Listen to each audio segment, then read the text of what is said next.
Why, delicious. I just take one pill each morning and zero heartburn all day. So cheers to Prilosec OTC. Ooh, are those jalapeno poppers? Prilosec OTC prevents excess acid that can cause heartburn, so you can enjoy the holidays. One pill a day, 24 hours, zero heartburn. It's possible while taking Prilosec OTC. Use as directed for 14 days to treat frequent heartburn, not for immediate relief. The new era of Thursday night football is only on Prime Video. Tonight, the high-flying Philadelphia Eagles roll into Houston to face a Texans team hungry for an upset. Pre-game coverage begins at 7 p.m. Eastern with TNF Tonight, delivered by Little Caesars. Not an Amazon Prime member? Sign up for a 30-day free trial to stream the game. It's the Eagles and the Texans, only on Prime Video. See Amazon.com/watchtnf for details. Matt Davison breaks down the Illinois game and previews the Minnesota game tonight at Holy Ghost Church on 52nd and Q. Doors open at 5, program starts at 7, and it's only $10 for adults and $5 for children. Sponsored by Jones Barrel Company and Ray Martin Company. It's time to find a career that's right for you. Metropolitan Community College can help you find a new path forward on your time. Whether you need a degree that puts you on a path to a new career or need to finish a degree you've already started, MCC makes it affordable and convenient with a flexible class schedule, online or on campus. It's your time to path forward. Let MCC show you the way. Register today. Classes start December 1st. Apply today at mccneb.edu/adults. Do you know the common signs of transmission trouble? Your engine revs before falling into gear, shifting is rough, or you're leaking reddish-brown fluid. Knowing the signs could mean repair instead of replace. That's where we come in. We're certified transmission. The job done right at the right price. Hey everyone, Josh Peterson here for my friends at Coogler Vision. It has been a great summer, but a new school year. The fall, crisp, cool weather will be upon us before you know it, and it is time for you to transition into crisp, clear vision. Who can help you do that? Of course, the fine folks at Coogler Vision, voted Best of Omaha, #1 LASIK provider in Omaha magazine. They changed my life in 2018. They can change your life today. Visit their website, schedule a consultation, KooglerVision.com. Shop Woodhouse Place Hyundai and Nissan, 144th and Giles. KOZN, Bellevue, Omaha, Council Bluffs. A crossover is crossover dribble. For the crossover. Kyrie Irving, crossover in the lane. One of the most famous crossovers of all time. Behind the back, an ankle breaker on Chris Paul. Crossover. Double crossover. The crossover continues to evolve. Time for the crossover. Josh and Connor are here, which means neither one of you won the Powerball last night. Nobody won the Powerball last night. I know. Now it's 1.5 starting today, which it'll go up. I would have come in if I won. You could still jump in if because there's no winner yet. They're going to draw it on Saturday. 1.5 See, billion. Robbie and I were talking yesterday. Like, nobody ever buys a ticket going, I'm not going to win, but give me 5. Give me 20. Yeah, right. Everybody is like trying in your head how you're going to spend this. So yesterday, I was driving somewhere and drove by one of the billboards that has how much?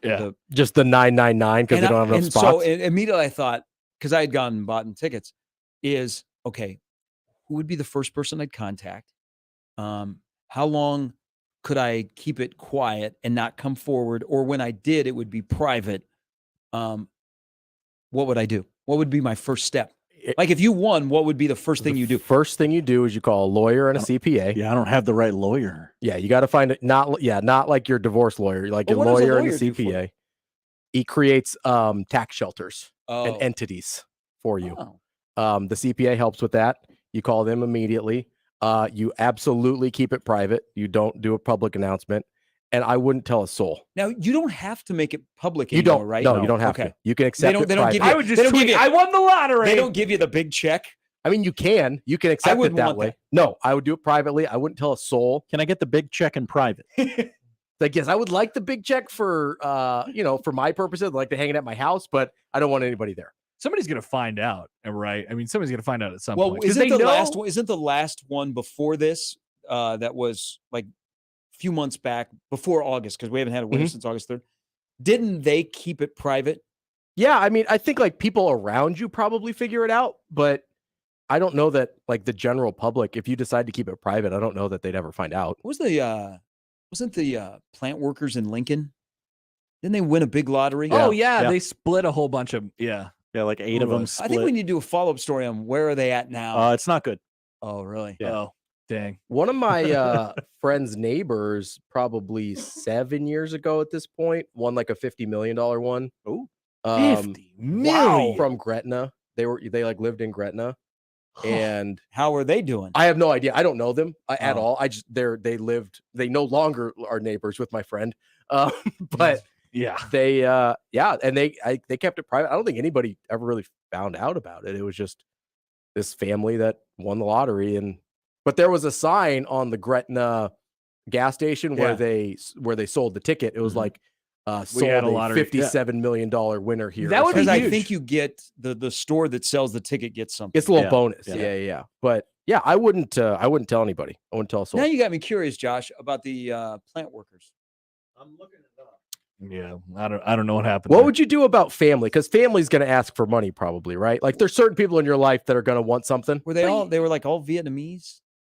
I don't know. They were all like knew each other. They like lived with each other, or they all worked in the same place. Is it it was in like Grand Island, right? I thought it was in Lincoln. Oh, I remember I was have living no in Florida when it happened, so I remember seeing it on the news. Yeah, I mean, I think you'd probably take care of family. I mean, you have enough. Do you have like a limit though? Like, hey, you each get X amount of dollars, and then do not ask me for anything else. Yeah, I mean, you just throw everybody in your entire family $1 million. Like that's what, because like I feel like What's that get you up to? Like 75 million? It's a drop in the bucket. Yeah, I mean, I'm doing immediate family only. So like 4 people. Cousins don't get anything. Okay. 0. See? Yeah, immediate. So I like I don't know, like 7 people basically. Yeah. It depends. If it's $1 billion, maybe I give them a little more. Make than sure they're just all the taken one. care of. Make sure their debts are gone. But I think that's the way you have to do it, so that you don't have people asking for stuff all the time. You just make it clear up front. Hey, you get X amount of dollars. If you blow this, that's on you, and you get nothing else. What about like when you go hang out with your friends? Do you have the tab every single time? Yeah, see, that would suck. Yeah, my friends don't know. See, I didn't tell them. Oh, they know. They know because you moved. You have a really nice car. Hey, did you win the lottery by chance? Yes, I actually did. It's like, no, the fill-in work at NRG started paying way more. You would donate it, right? So you got a charity or a university. Yeah, mine would be incredibly self-serving charity, but Would you try and buy like a sports team? Would you buy? No. You got some people involved, and you try and buy your favorite sports team. I would not. You try and buy the San Francisco 49ers. What did Jack I would say? not. $1.5 billion after taxes here in Nebraska. You get like $465 million. probably not It ends enough. up being about a third, so I think you end up with like 500 million. Because that's if you do the lump sum, because the lump sum automatically chops it in like half, and then your taxes take out about another 40%. You could buy the cornhole league that we're talking about. I would buy a pickleball team. That's what everybody else is doing. Just buy a pickleball team. That's what LeBron did. You could very easily buy a pickleball team. Buy a junior hockey team. You could fund your favorite athletic department, for a couple years. I would be I think I'd be a super annoying Creighton booster. You'd be a mega donor. Yeah. Would you you'd be calling the shots? Like, oh yeah. I'd be like, we don't want that guy. Hey, I decide who the new head coach here's is. a potentially not one-time $45 million donation. And in return, you just have to run everything by me. Yeah. Just run it by me. Before you do anything, run by me. I probably wouldn't write like one lump sum. I'd probably I'd have strings attached to everything in an athletic department situation. No. Yeah, that's how I would roll. I'm that guy. Dave tweets in, he says, my buddy swears when he wins the Powerball, he's replacing the Memorial Stadium big screen with something that spans from the West Stadium to the East Side. There you go. You could fund the new scoreboard. No, thank you. Don't care. Memorial Stadium. Do not care. Anonymous? I do have a problem with the billboards, though. I feel like it gets up to $1 billion enough where you got to put the possibility that it could be $1 billion. I mean, it's only happened like 3 times, I think. Really? I feel like it has happened like 3 times in the last 2 years. I think that is most of them. All you got to do is take the M, make it digital, and then is it an M? Point. Is it an M or is it a B? And then just do 1 point instead of 3 digits. You're right, though. It doesn't have the same effect when it just says, it clearly says million, and it has said 999 forever. Like For like 3 weeks. You know it's maxed out. Yeah. That almost makes it more special, though. It's It like kinda it's so does. much money, the billboard can't even hold it. Yeah. I forgot to buy a ticket yesterday. Maybe I'll grab one today. No, I bought some. Yeah, I bought some yesterday. Didn't win. Just Didn't one win. though. Just one. Just one. I usually do whatever cash is in my wallet because I don't usually carry a lot of cash. I wonder if I have $2 on me right now. So I just I had like a tenner from the other day, so I was like, I'll take whatever this gets me. You buy 5? Yeah. Very nice. Didn't win. 5 times Didn't win. the chance of me who's going to buy just one. We What- did Maybe, 4. if I remember. Would you buy a sports franchise? It sounded like maybe you would go in on the Royals. No. You got a new manager being announced right now wearing the uniform. Yeah. Number 33 reminds me of James Shields. Are you more in on him because he put on the hat and the uniform Yeah. over a dress shirt and tie? Big Game James. Yeah. Oh, my favorite Royal of all time.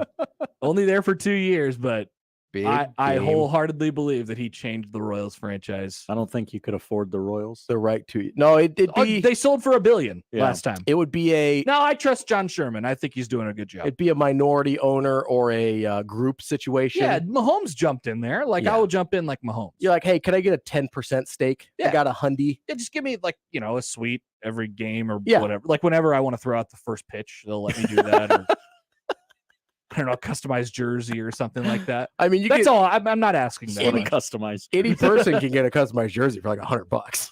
Yeah, I think you could have a but in this case, it comes within my like $30 perk million package. Yeah, my $30 million donation to the your 5% ownership perk to the- package. like if I could say, I mean, this is sort of the NIL thing too, because like rich people, they're like, well, I could have an effect on my sports team. Like I could bring in theoretically really good player X. yeah, or you just say, yeah, I'm not paying for him. Yeah, like if maybe the Royals are contending one year and it's July and the trade deadline's coming around, they're like, yeah, we're kind of running up tight up against the budget. Like, would you approve us going out and getting Bryce Harper at the deadline? I'm like, you know what? Yes, put it on my tab. I will. And then I'll say, I will we brought approve. Bryce Harper to Kansas City. I will approve the Aaron Judge transaction. Yeah. Yeah. Well, it's like in Moneyball where he's like, hey, I need $700,000 more. And he's like, nope, can't have it. Right. You could buy 4 NHL teams for $500 million. A whole cluster. How Well, you could no. buy like half a division. 1 of 4. I'm sorry. Oh, okay. You made it sound like you could buy Yeah. like a group of 4. I was going to No. say, it's pretty low. It's a could conflict buy of interest. for the the low Sabres, the Blue Jackets, the Panthers, or the Coyotes. You Wouldn't- could wouldn't want buy any of 'em. basically any MLS franchise Mhm. and have a lot left over. Yep. Those are going for, I think, like a $100 million right now. I think Pretty that's the last one I reasonable. saw. Pretty reasonable price tag. Yeah, until recently, $1 billion would have bought you basically any franchise in sports, and it is no longer that way. Yeah. I think the price tags have gone up pretty dramatically. What are you doing over there? You're right there. Yeah. I'm just responding to somebody. Okay. It has nothing to do with. Okay. All right. You're just Is it about Ray Guy? Did Well, you know okay, Ray so- Guy was alive until a I couple know minutes Ray Guy ago? passed away. R.I.P. I didn't know he was still alive. I'm just curious, like the people that I know that cover Auburn, Mhm. they must be like loosey goosey with information there. Now, anything that's been said to me, I can't confirm. Yeah. Like on this end, so I'm not. But just people at Auburn apparently are free with information. Yeah, I mean, I don't think it's the most functional athletic department we've ever seen. Mm-hmm. Yeah, no, we have the data to prove that. That's the vibe that I've gotten. I mean, do we need to clear out any portions of the show this afternoon? I don't know. I like I said at the end of the, if before anything can happen, the Board of Regents has to be involved. Uh-huh. Okay. So once you hear that, then you can start to connect dots. Yeah. I just have a couple of friends who cover the SEC, and one in particular covers Auburn. And So you have friends besides Ravi? yes, Okay. yes, It they was just can't. They're not available to come host the show. Okay. it was unclear for a while. So they're just saying that there's a lot of smoke towards Matt Rule to Nebraska down here. Are you hearing anything? And I'm like, I can't get anybody to bite. Yeah. Hmm. So, but again, Hmm. nothing can happen until a Board of Regents is involved, whether it be today, tomorrow, next week, in a month. Well, if you're doing something in the time frame that we're currently in, it would point to a person who is currently unemployed Or is the current guy. or Or Mickey Mickey, yeah, Joseph. yeah. Yes. Or that would be really awkward if he was currently at a school and is announced as the head coach with about 3 games to go in that team's season. Nebraska's proud to announce Dave Aranda as their next head coach. Starting tomorrow. They have a... He's not even coaching in this week's game. He'll be on the recruiting trail tomorrow. Look, for you Nebraska. see an opportunity, you take it. You don't wait on a thing like that. He coaches on Saturday? That's only happened in the NFL, right? Where they left before the season was over. I don't. Bobby Petrino left in the middle of the night. Petrino left. Yeah. That's I think the only one that I can think of off the top of my head. It was pretty clear Saban was going to leave for Alabama before the season was over, but it wasn't official. Mm-hmm. It hasn't happened in college, right? Yeah. So I think it's safe to say it wouldn't happen here either. Hey, listen, we are trailblazers and groundbreakers here. Oh, we know that. There have been some things that have happened. There have been some blazing around here. Some weird ways. I don't know, man. What a weird time that we're in right now. Everybody's on sort of pins and needles right now. Can you just feel the vibe today? You feel the buzz? The anxiety. Yeah. I don't know. We'll see. I would say though, if it's gonna be Mickey, you got to do it before Michigan. Yeah, now would sort of be the time. You have to do it before Michigan. Yeah, because I mean, the approval rating, we saw it not getting any higher. Well, I don't know if it's an approval rating as much as it is, just the buzz for it. Mm-hmm. It reached a sort of boiling point last week before Illinois, and they got beat, and they got beat pretty soundly. And now that sort of mellowed out a little bit. So if that's going to continue to happen as they continue to sort of lose games as you think. So if you did this entire coaching search and you landed on Mickey Joseph, mm-hmm. you would do it. You would do it soon. Yeah, because I mean, otherwise you're looking at as soon as you can. Yeah, as soon as you decide on him, I think you have to announce it because you're looking at possibly hiring a coach off a 6-game losing streak, which is tough optics. Or hiring a coach off of what I have to imagine will be incredible ass kicking at the hands of Michigan, which is tough optics. Well, and it gives them the opportunity to really go out and recruit for a month. You can shore up all the recruits and everything before the first signing day, which happens in. But I think there's an optics reason that you would want to get out in front of it as too, if you decided he's your guy. Now, on the other hand, I guess to play devil's advocate, if they decided that Mickey Joseph was the coach and they announced that today or tomorrow or whatever it was, and they still went out and lost on Saturday, and they still got drilled by Michigan, and they still lost to Wisconsin and Iowa. You have a head coach, and you could still sell the future, but it's not the greatest environment. No, it's not. But I think you can sell it as, hey, we're focused 100% on getting things ready and getting things moving in the right direction. And unfortunately, that's not that goal, and winning games are not totally compatible right now. You could spin it a little bit. Whereas if you're the interim and trying to win the job, there's no spin. There's no spin whatsoever into, we came out here and got whooped up. Yeah, but I mean, you could either way. You could still sell there's a glimmer of hope, right? Either way, because you want to see, if it's Mickey Joseph, you could say, well, I mean, okay, this is not his staff. This is not the staff that he hired. These are not his players that he brought in. That's all the happy and good feelings and positive feelings of hiring a new coach still exist. Even if they do. They do. It's just better. It's just better before they, well, it's also their teeth kicked. Yeah, it's better if you don't watch that new coach go through a 6-game winning streak or 6-game losing streak before they even start as new coach. Yeah. That's a tough way to start off. I mean, they've already lost a lot this year. The last guy that started their tenure off with a 6-game losing streak didn't go that well. That's true. So that is true. Maybe that's not ideal, but it's true.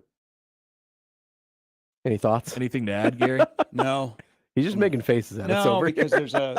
We've now hit major flight tracker season. Uh-oh. Oh, great. Uh-oh. Do we know where? I love flight trackers, by the way. So, well, you love everything plane. Okay, so I do. If I see a plane in the sky, I go, "Where's that?" So I'm just going to give this to you guys, and I'm just putting this out there. I'm not, I'm just curious because now we are into flight tracker season. Mm-hmm. This may be just they want to go play golf. Flight leaves Lincoln at 7:03 Tuesday morning to Moore County, North Carolina, at 10:17. Mac Brown. Wednesday at 3:04, this same plane leaves Moore County, which is where Fayetteville Pinehurst is in North Carolina. It arrives back in Lincoln at 4:45. It departed at 7:20 this morning to, I believe this airport code is Kansas City, not MCI, but the downtown no, in Johnson County. Okay. All right. So we are in Andy full Reid. flight tracker season right now. Patrick Mahomes is going to retire from quarterbacking and be the new Nebraska head football coach. Makes perfect sense. I had not done a flight tracker in a while. I just wanted to do that, just play a little experiment. Okay. I mean, for what it's worth, maybe somebody left in a private plane from Lincoln and they went and played at Pinehurst. Yeah, that could be the case. Perfectly reasonable. Okay. Yeah, Moore County is it's a little jog from Charlotte. If Rule was still in the North Carolina area, it looks like I miss this. You know what? This only comes around like every 5 years, and we didn't get it last time because that was a given. I miss this. I do love a good flight tracker. But I will say this one thing. But it's been so quiet for the last 50 days. So everybody about flight tracker and trying to track Trev, who was in town yesterday. He was at the volleyball game. Is Trev loves to drive. So Trev will drive long distances. Like he drove from here to Indianapolis for his first Big Ten meetings. He did. He does like to drive because he does a lot of work and a lot of thinking while he's driving. He once, Omaha played at TCU on a Monday night. He got in his car. He went and worked part of the day and then got in his car and drove to Fort Worth for the game. After the game, got in his car and drove back to Omaha. He likes to drive. He would drive to go watch Omaha play Western Michigan and Kalamazoo. He'd just get in his car and drive. So for people that are trying to follow, sometimes, he's the kind of guy that might throw you off because he's in his car and you can't track his car. It is, harder to track on a flight tracker or an automobile. Famously. Well, also famously, don't know if there was a private plane at Omaha when he was there, so might not have had that at his disposal. Fair point. The PJ changes the equation a bit there. I would say he can fly commercially though. Hey, if I was going to that part of North Carolina, I wouldn't be going to get a coach. I'd be taking my golf clubs. Yeah, I'd be going to play. So there's some nice courses right there. Maybe Matt Rule was a member at Pinehurst, or maybe Scott Frost had it in his deal where he got to keep the plane. The PJ. I believe he is now relegated to public courses. That hurts. The boards are buzzing. Message board geniuses all over Lincoln today. Really? They are buzzing. Yeah. What are they saying, Josh? This is all fake, by the way. Conjecture. I don't know it's fake, but it's like the flight tracker stuff doesn't mean anything. I would think you would go to play golf. It's just information. We give you the information. We allow people. Well, it's the first time I've done the flight tracker for a while. I do love a flight tracker because now some guy is like, "Oh yeah, it's got to be Trev. He was hanging out there," and I'm like, "No, he was." He was in person last night. Yeah. So correct. Yeah. Maybe he was doing a little misdirection. He sends that is documented. He was texting last night. He sends an emissary to North Carolina. Maybe he was just checking out more Doug Ewald tweets. while he's visible somewhere here in Nebraska, throw people off the scent a little bit. Just get the thing over. We're playing checkers. Trev's playing chess. Just get the thing over. We got a good comment on the YouTube stream here. More North Carolina, close to College Sports Associates, the search firm office. Oh, hello there. Wild speculation. That's the best kind of speculation, right? Is there any room in our lives for reasonable speculation? I say no. Hey, you know what this fan base is? We are great detectives. We are unbelievable detectives. Can't get nothing past. This is I think let's give credit to that person. That's a good find. That is a good find. That's Rob. Thanks, Rob. I think now we've just hit. Who cares about Nebraska, Minnesota? Let's go. We are full. We are pedal to the ground. Coach search, flight tracker.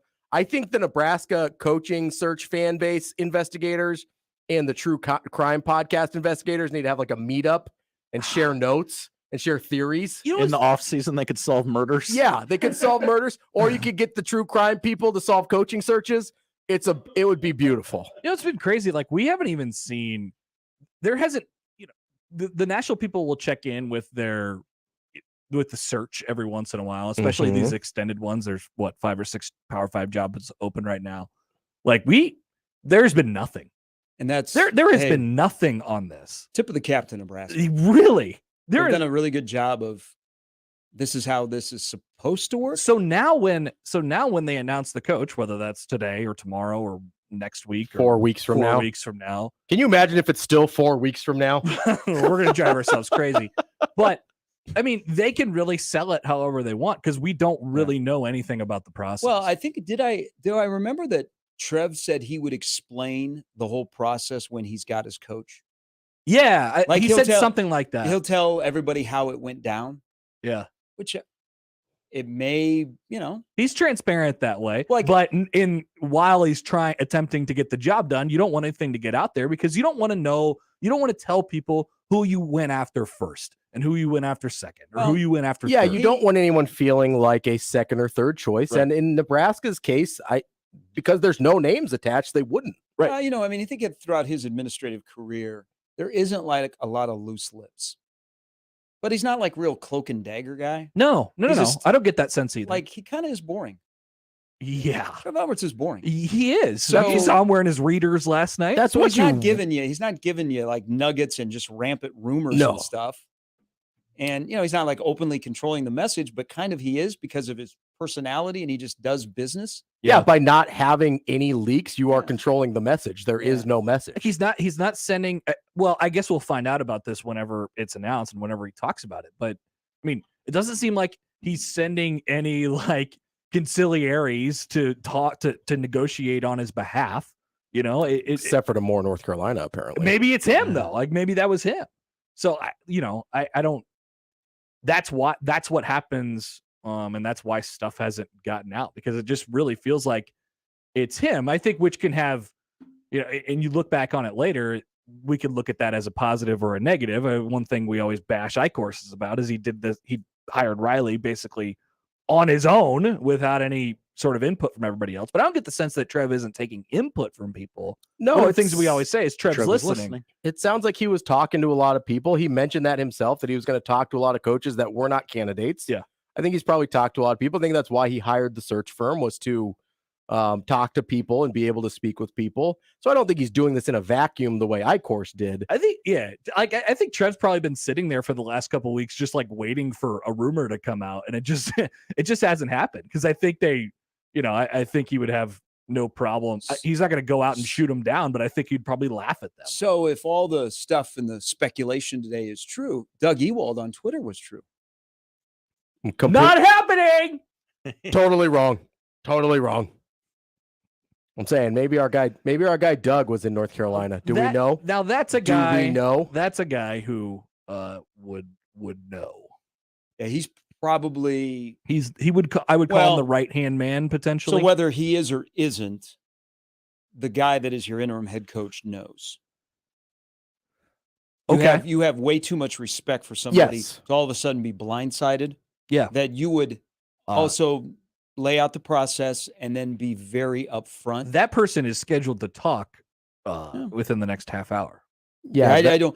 That would. You're not doing that to somebody who you have a ton of respect for. Oh, he's talking right now. Actually, I should say. And I bet there are a ton of news people, not sports guaranteed, people that are there, thinking that they're going to have some breaking thing. Yeah. All right. Since there's so many of you, I'll just tell you right now. So Mickey is talking publicly right now. Like Nebraska's interim head coach is talking publicly right now. And I don't know what he's being asked about who's going to play, if it's Casey Thompson or Chubba Purdy. And then the news person will go, Coach, are you the head coach or not? I got to ask. You have any talks with Trev lately? I got to ask. Oh, I talk with Trev all the time. Talk with Trev every week, every Sunday. Casey Thompson, by the way, is a game time decision. I don't buy it. I don't really either. Right, so you know what? So because, I know people are like, well, how come Trevor's not there with him if he's not the head coach? Well, you know what? When the AD shows up with the football coach after a practice, that is usually bad things. Do you remember last year? Yes, that did happen. Yeah. So it's okay. Yeah. Yeah. You don't want that visual again. That was not the best look that we've ever seen. But yeah, I would think with the amount of respect they have for Mickey, and the difficult position he's been put in, that they would clue him in on his place in the process. There's no way you would do that to somebody who you put in that role and you have a ton of respect for. Trev just walks to the mic at the end. Okay, now that Mickey said his piece, I just want to let you know Matt Rule will be here tomorrow morning. Yeah, it's like Mickey's put on his. There's currently a Board of Regents meeting going on. Mickey's put on his noise canceling headphones, so he can't hear me right now. Hey, do you think? Where do you think? Like, if you're interviewing Mickey Joseph. Also, Gonzaga's going to the Big 12. You're interviewing Mickey Joseph for like a formal interview, and you don't want it to be, hey, I'm wearing a suit, you're wearing football gear, we're up in my office. Like, where would you go to have a formal interview with Mickey Joseph? Like, where he gets to dress up. Scooters. He comes with his binder, and they sit down and they discuss things. Dundee double shot. I think a hotel. Maybe you hop on the PJ and just go to a neutral location. I think you go to a hotel. Yeah. No, you can't hop on the PJ with Mickey because then it's awkward the whole time going. You know what I mean? Hey, we don't talk till we land, Mickey. I'm sorry. No. Let's save the business. It's just total small talk the entire trip on the PJ. And the wife good? She good? You say, yeah, there's a Starbucks down there off of 27th by the mall. Legally, he's got to have a formal interview, right? Like that's a thing that has to happen. I believe so. I would think. I don't know if legally, but certainly procedurally within the university. Yeah, I mean, but it's kind of, I don't know how that would work with an interim head coach who you're talking to every week. Yeah. Could you just? You could just call one of your discussions. Basically, you know what? I mean, Mickey can have, 8 straight formal interviews. Yeah. Right. You could just call your weekly discussions the interviews. I don't know that you have to have, hey, we have to do this for HR. So let's go to the Cornhusker. Freaking Toby. That's what people would see it. That's what they don't want to do. But would you think, oh, it's just the head coach and his AD? Why is the head coach wearing a suit? Nice dinner. Just having a nice dinner. What's going on? Why is the AD? Well, the AD's always wearing a suit. Usually. A lot suit of times. Or a quarter zip. Yeah, quarter zip, a sweater. But I think for that, you'd probably go with the suit. Probably for a suit. Or do you dress how you dress for the job? I wear a suit if I'm interviewing, regardless of what the job looks like. I do like Mickey's sideline get up while we're at it. He's going he goes all black. Yeah, I do. I like the all black. The black pants, the black long sleeve shirt. I like he's usually got the like Terminator sort of sunglasses on. Yeah, he's got a good vibe. Yeah, he's got a look to him. That's for sure. He does. He's taking care of business. You can tell. TCB. And his suit game is pretty good. It is. It's not bad. Did you see his suit game last week when they walked in? I guess it was purple and yellow. It is. Yeah. It's a he must have held that all over from the LSU days. But I think it was his fraternity. Yeah, I was joking. Yeah, I was making a little joke there. So what does I think you can today and tomorrow mean for Saturday at the game? Weird. That automatically weird. I think that we know that now. I mean, it's Thursday. Tomorrow's Friday, obviously. Tell us more about the days of the week, Josh. Thank you. We're just not going to have any time to make fun of PJ Fleck's new face. I know. It's just not going to come up organically this week. Force it. Hey, I'm here tomorrow. Just did, Robbie. I'm here tomorrow, right? We can talk about PJ Fleck new face all you want. Okay. Sold. Top 5 PJ Fleck faces. Well, there's only 2, but that we know of. The old one, the new one. There's got to be a picture of PJ Fleck out there with hair at some point. Oh yeah. There is. PJ Fleck with hair. That's a look. So remember when game day was at Minnesota? Was it before the Penn State game or Wisconsin? Oh, my 19. Goodness. Yeah. Somebody was holding up a sign that had him with hair. Incredible. Love it. It's it was the right move for him to take that hair out. No, it was incredible that they had the picture, not his look with hair. Just having the picture as a game day sign is an incredible move. But now we were all in agreement that after what's going on today, and there's a lot of smoke, that Saturday becomes a weird vibe. Yeah. Already is. Yeah. Like today, just the rumors and speculation and smoke of today, Saturday is weird. Already. Like what? I mean, there's also the quarterback thing, which whichever way that gets played, that's going to be an odd reaction, I think, from the fans. Because the way they're going to play is it's going to be Chubba Purdy, and he's going to play like most of the game, I think. Yeah, they're probably going to do it wrong if we're being honest. Yeah. Well, that I don't know that will go over particularly well. Here's another thing that was just announced. This is football. Military Appreciation Day. Omar Manning is getting reps this week. Omar Manning is here? Remember when you asked me if there was a guy that you forgot was on the roster? Oh, yeah. And you said Gabe Ervin? I thought you were going to talk about Omar Manning. You guys got to, and I know you got to get on with the show, and there's a lot of stuff to talk about. A player on this year's Nebraska football roster, they maybe have not played or have played just a little bit that you go, oh, I didn't realize he was still here. Like Gabe Ervin is kind of that guy. Omar Manning, who week to week, is he here or is he? Yeah, I have no idea at any given time. I mean, Ramir is kind of the obvious choice there. Yeah. He's made some notable appearances. But yeah, but people also keep bringing him up as like, hey, is Ramir going to play this week? So I don't forget about him. Like Tyreek Johnson. Remember Tyreek Johnson? Oh, yeah. Oh, is he still on the team? He's still on the team. That's a really good one. Former 5-star. Yeah. Hey, Ohio State and Nebraska have something in common. He couldn't play it either. Well, former 5-star. He's still on the roster. There you go. There's a guy. Shocking. And just a name escaped me, and he's been injured, so he's not playing. Alabama defensive back that transferred. Javier Morton. No. From Kane Williams. Yeah, Kane Williams. Javier Baez.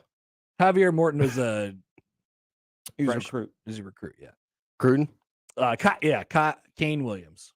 Yeah, I forgot about That's a solid name. Kane Williams is a good name. A really good name. It's a good football name. Kane is a great name. Yeah, there's a lot of Don't guys know if he's in a good football defensive player. backfield that would fit this conversation. Yeah, that's true. They're still on the Taman roster. Lynham. Whatever happened to him? He's still there. No, because he was. I thought he was going to play. Yeah, I think we all did. We all liked him at first. Not me. I was out on Taman. Really? No, I don't remember. I was going to say you would have been the one. I thought he would find his way onto the field. I don't have takes on Taman. Okay, I do guys. have takes on Pumbaa. Well, I'm out. enjoy the rest of your day, whatever it may entail. We will come back and start the show next on 1620 The Zone. That's the crossover. The Connor Happer Show is next on 1620 The Zone. Previously on the crossover. Then you're trapped on that email chain for about days, at least. Yeah. The reply all is haunting. Yes, that is a message for people in our company. Please stop. Just in every company. Quit replying all. I got news for you. They're not listening. Just quit replying all. Mornings on 1620 The Zone. The Connor Happer Show. Unsportsmanlike conduct. 6A to 6P. 1620 The Zone. Your Omaha area forecast from the Godfather's Pizza Weather Center and KETV News Watch 7 on 1620 The Zone. Warm and windy again on Thursday. Expect mostly cloudy skies throughout the day with south winds gusting around 35 miles per hour. There is a chance for a few spotty evening showers as a cold front moves through. Highs around 76. I'm meteorologist Sean Everson from KETV News Watch 7. Email any of our shows anytime into the Equitable Bank inbox. At Equitable, we take banking personally. For me, John at 1620thezone.com. The Equitable Bank inbox from 1620 The Zone. Omaha Maverick Hockey is on a 3-game winning streak and takes on conference rival number 10 North Dakota Friday and Saturday night. Get your tickets now at the Baxter Arena box office by calling 402-554-6200 or at omavs.com/tigs. I'm getting vaccinated with Prevnar 20. So am I, because I'm at risk for pneumococcal pneumonia. I'm asking about Prevnar 20 because there's a chance pneumococcal pneumonia could put me in the hospital. Age 65 or older, you may be at increased risk for pneumococcal pneumonia. Ask your doctor or pharmacist about getting vaccinated with Prevnar 20, pneumococcal 20-valent conjugate vaccine, a Pfizer vaccine that can help protect against pneumococcal pneumonia in just one dose. Prevnar 20 is approved for adults to help prevent infections from 20 strains of the bacteria that cause pneumococcal pneumonia. Continued approval may depend on a supportive study. Don't get Prevnar 20 if you've had a severe allergic reaction to the vaccine or its ingredients. Adults with weakened immune systems may have a lower response to the vaccine. The most commonly reported side effect was pain at the injection site. For additional common side effects and full prescribing information, please call 1-855-213-2138 or visit Prevnar20.com. I want to be able to keep my plans. So I'm asking my doctor about getting vaccinated with Prevnar 20. I always wanted to learn Spanish, but I never thought I'd have the time. Then I discovered Babbel. Babbel's lessons are fun. They only take like 10 or 15 minutes, and in 3 weeks, presto, you're speaking another language. Like magic. I love that Babbel's lessons aren't just robots talking. They're voiced by native speakers, so you get the pronunciation just right. And they're designed by real language teachers, so you learn how to have real-world conversations, things you'll actually use. 3 weeks. It's incredible. After 3 weeks, I'm on vacation in Paris, having a conversation in French. There's all kinds of ways to learn. Use Babbel's podcasts or games or videos. You can even join live classes with a language teacher. If you want to learn a language, there's no faster, easier, better way than Babbel. Babbel. Babbel. Babbel, évidemment. Go to babbel.com to try for free. That's BABBEL.com. Babbel.com. Here's an opportunity for business-to-business salespeople. NRG Media is looking for someone who gets excited about helping local businesses grow. Are you an idea person who can create and execute a plan? We should talk. At NRG Media, we create local marketing campaigns designed to meet a key challenge. On air, online, on-site, audio, video. It's all part of what you could do. A sales career with NRG lets you make a real difference. Business-to-business salespeople? Apply online at nrgmedia.com. NRG Media is an equal opportunity employer. This is Scott Schultz from Host Coffee. 2022 marks our 50th year and business has never been better. We are rapidly growing and adding new customers, which means we need new route drivers and service technicians. We have new jobs for those new to the industry with little or no experience, and new careers that require knowledge in the coffee and vending world. There's a good chance we have just what you need in a new job. Host Coffee offers competitive pay and understands the work-life balance. Apply today at hostcoffee.net/careers and join our team. Listen to Woodhouse Auto Family Blue Jay Overtime, the Creighton men's basketball postgame show on 1620 The Zone. Live from DJ's Dugout downtown. It's right after every home game, presented by Barry Law. Exclusively on your home for the Creighton Blue Jays. 1620 The Zone. At the Home Depot, we have Black Friday savings all through November. And with that comes a joyful holiday bustle that we just love to hear. Although we also love the sound that comes after the holidays, when people put their new tools to use. In fact, we love it so much. When you buy select Milwaukee M18 kits, you'll get an extra tool for free. So after you're done filling the air with holiday magic, you can fill it with the sounds of doing. The Home Depot. How doers get more done. Make the right call, fans. The Rooferees at John Higgins Weather Guard. It's the Connor Happer Show. Are we sure we want to do this? Could you, make an announcement that we're ready? It's the Connor Happer Show on 1620 The Zone.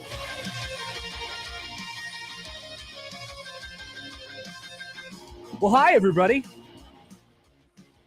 Hi, Connor. Welcome in. Happy Thursday. It's the Connor Happer Show here on 1620 The Zone, 1620thezone.com. It is Thursday, November 3rd, day number 53 of the coaching search, I believe. 53. And things have seemed to hit somewhat of a boiling point or a fever pitch, Josh, if you will, in honor of last night's definitely real no-hitter. Yeah, about that. Josh, you are just before we get into the happenings of the day, you're really stirring it up on the Happer Show Twitter account this morning. I don't know what you're talking about. I've received some text messages from baseball people. Hey, would you like me to come on the show today and explain to you why it was a no-hitter last night? And I said, well, I think I know. It's because that the Philadelphia Phillies did not record a hit. They didn't get a hit. I know that. It was a no-hitter. It was, I want to make this very clear, it was a no-hitter. But it's not something worth celebrating. Was it less fun than a complete game no-hit shutout? Yes. That's what it is. It's a complete game no-hit shutout. It was less fun. The reason we marvel at a no-hitter is because one man endured 27 batters, got him out. Mm-hmm. No-hitters are kind of dead now, though. They don't happen very often anymore. Well, that was the thing. I was watching in the fifth inning, and I go, why am I getting excited about this? I know he's not going to finish the game. But it did lead me to go to Christian Javier's Baseball Savant page from last night. I told you about this website yesterday. The guy threw 97 pitches and 70 of them were fastballs. It does not make it any less impressive. I mean, it makes it a less impressive achievement, obviously, because it didn't go the full game. But he threw 97 pitches. His pitch limit was 100, according to Dusty Baker. And 70 of them were fastballs. And I could definitely go old man baseball take on you if you know, actually, I was going to say if I wanted to. I want to. Please. You know, it's amazing what happens, Josh, when you throw the ball over the plate and you're not attempting to just blow people away with your 106-mile-an-hour fastball or whatever it is. The fastest pitch that Christian Javier threw last night was 95.9 miles per hour, which is, I mean, standard velocity. It's getting up there, but it's standard velocity in Major League Baseball. But he threw a lot of strikes. He threw everything over the plate. Yes, he had some, you know, pretty wild movement on that thing at times. It had great life to its fastball, but it was amazing. It's amazing what throwing strikes and generating swings does. Sometimes the guys get singles. Sometimes the guys hit home runs. Sometimes they hit them at people. And it ended up in a no-hitter last night in the World Series, the first no-hitter in the World Series since 1956. Don Larson's perfect game. I don't think there will be a video clip as famous as the one from Don Larson's in 1956 against the Brooklyn Dodgers that you've seen 1 billion times if you watched anything to do with baseball in black and white and they go off and celebrate and hug each other and stuff like that. You know immediately what that is. I don't think there will be a clip from last night that is as memorable or as famous as that. Do you think Don Larson's no-hitter was met with this much indifference? I do not. Okay. I do not. Okay. Because that was a perfect game. And that's true. That was a complete game. And that was yeah. That's big time. Roy Halladay threw a no-hitter in the postseason. Roy Halladay threw a no-hitter in the postseason. That was a no-hitter. He threw a no-hitter in the postseason in that same ballpark 12 years ago in 2010. Dusty Baker afterwards said it was against his Cincinnati Reds, by the way, which is hilarious. Dusty Baker is like the Forrest Gump of baseball. He's just everywhere at all times. Always there. You can think a moment of baseball history. Dusty Baker was either there or has a very, very, very close attachment to it. That's basically last night. But it was fun. And the World Series is tied at 2 games apiece.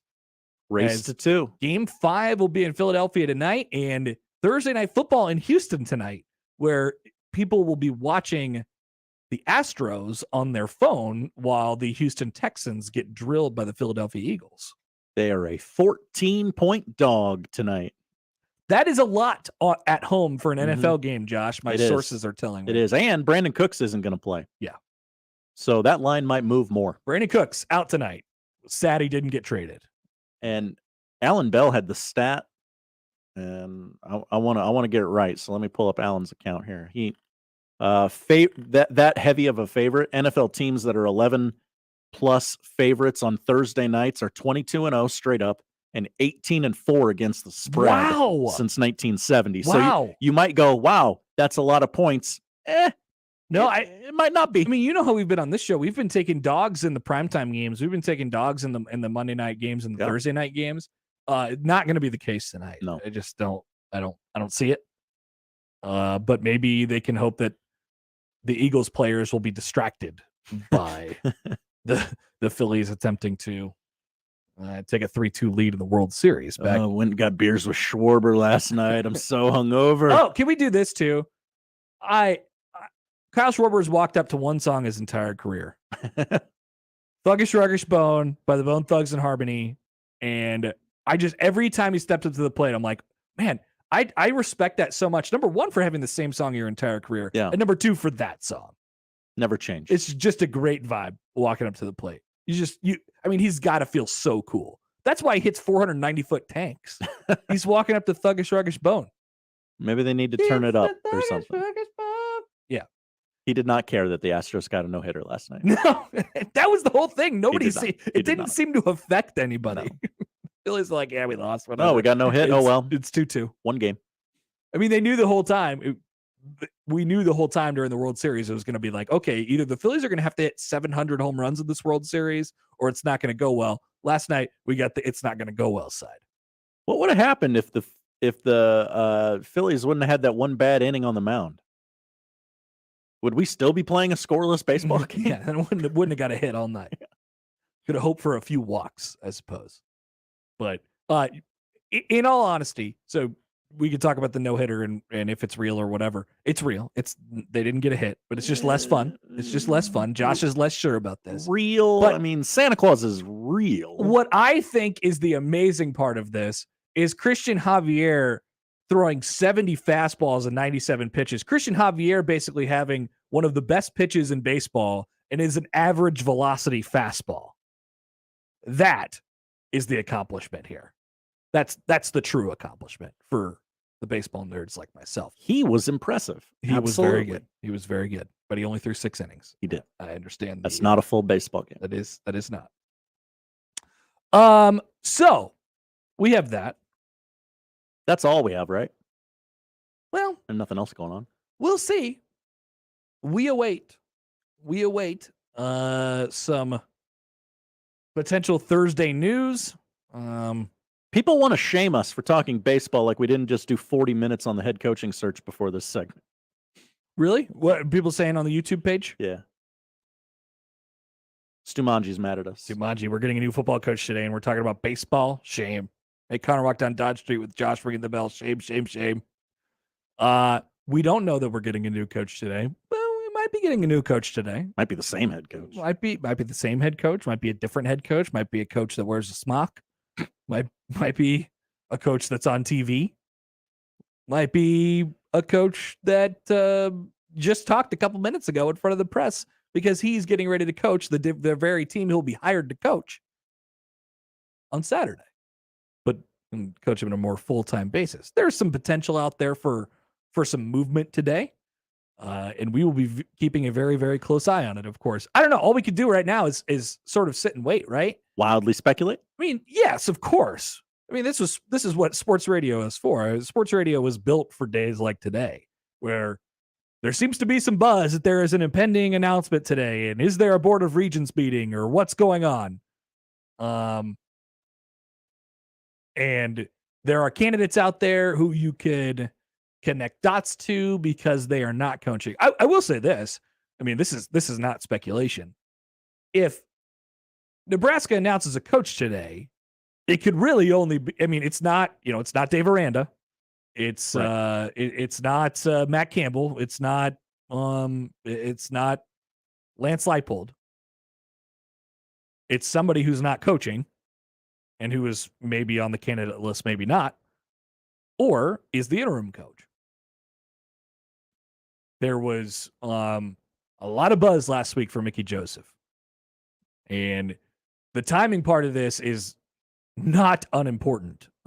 If, Nebraska is going into a really, really tough stretch here. They were beaten by Illinois last week in a situation where they seemed a bit outmanned, and especially at the quarterback position. And you could probably make the inference that Saturday will not go well. Nebraska's a 15.5-point underdog in a home game against Minnesota. It will also not be pretty in the Big House, likely, in 2 weeks. So we'll just beat them up in the tunnel afterwards. Yeah, because everybody walks through the same tunnel. You have to fight. Street justice. That's the rule. So the attitude, if you care at all about public perception and knowing Trev, and we've seen how he's made decisions and handled timing over the last couple years here, I think he seems like a guy that sort of likes to wait and have everything aligned pretty well. Is now the moment that it is aligned to announce Mickey Joseph as Nebraska's new head coach or somebody else. Considering what's coming down the pipe for Nebraska, I remember a year ago, just a little shy of a year ago, I believe it was November 8th, last year, when the decision was announced that Scott Frost would be coming back and everybody else was fired, basically.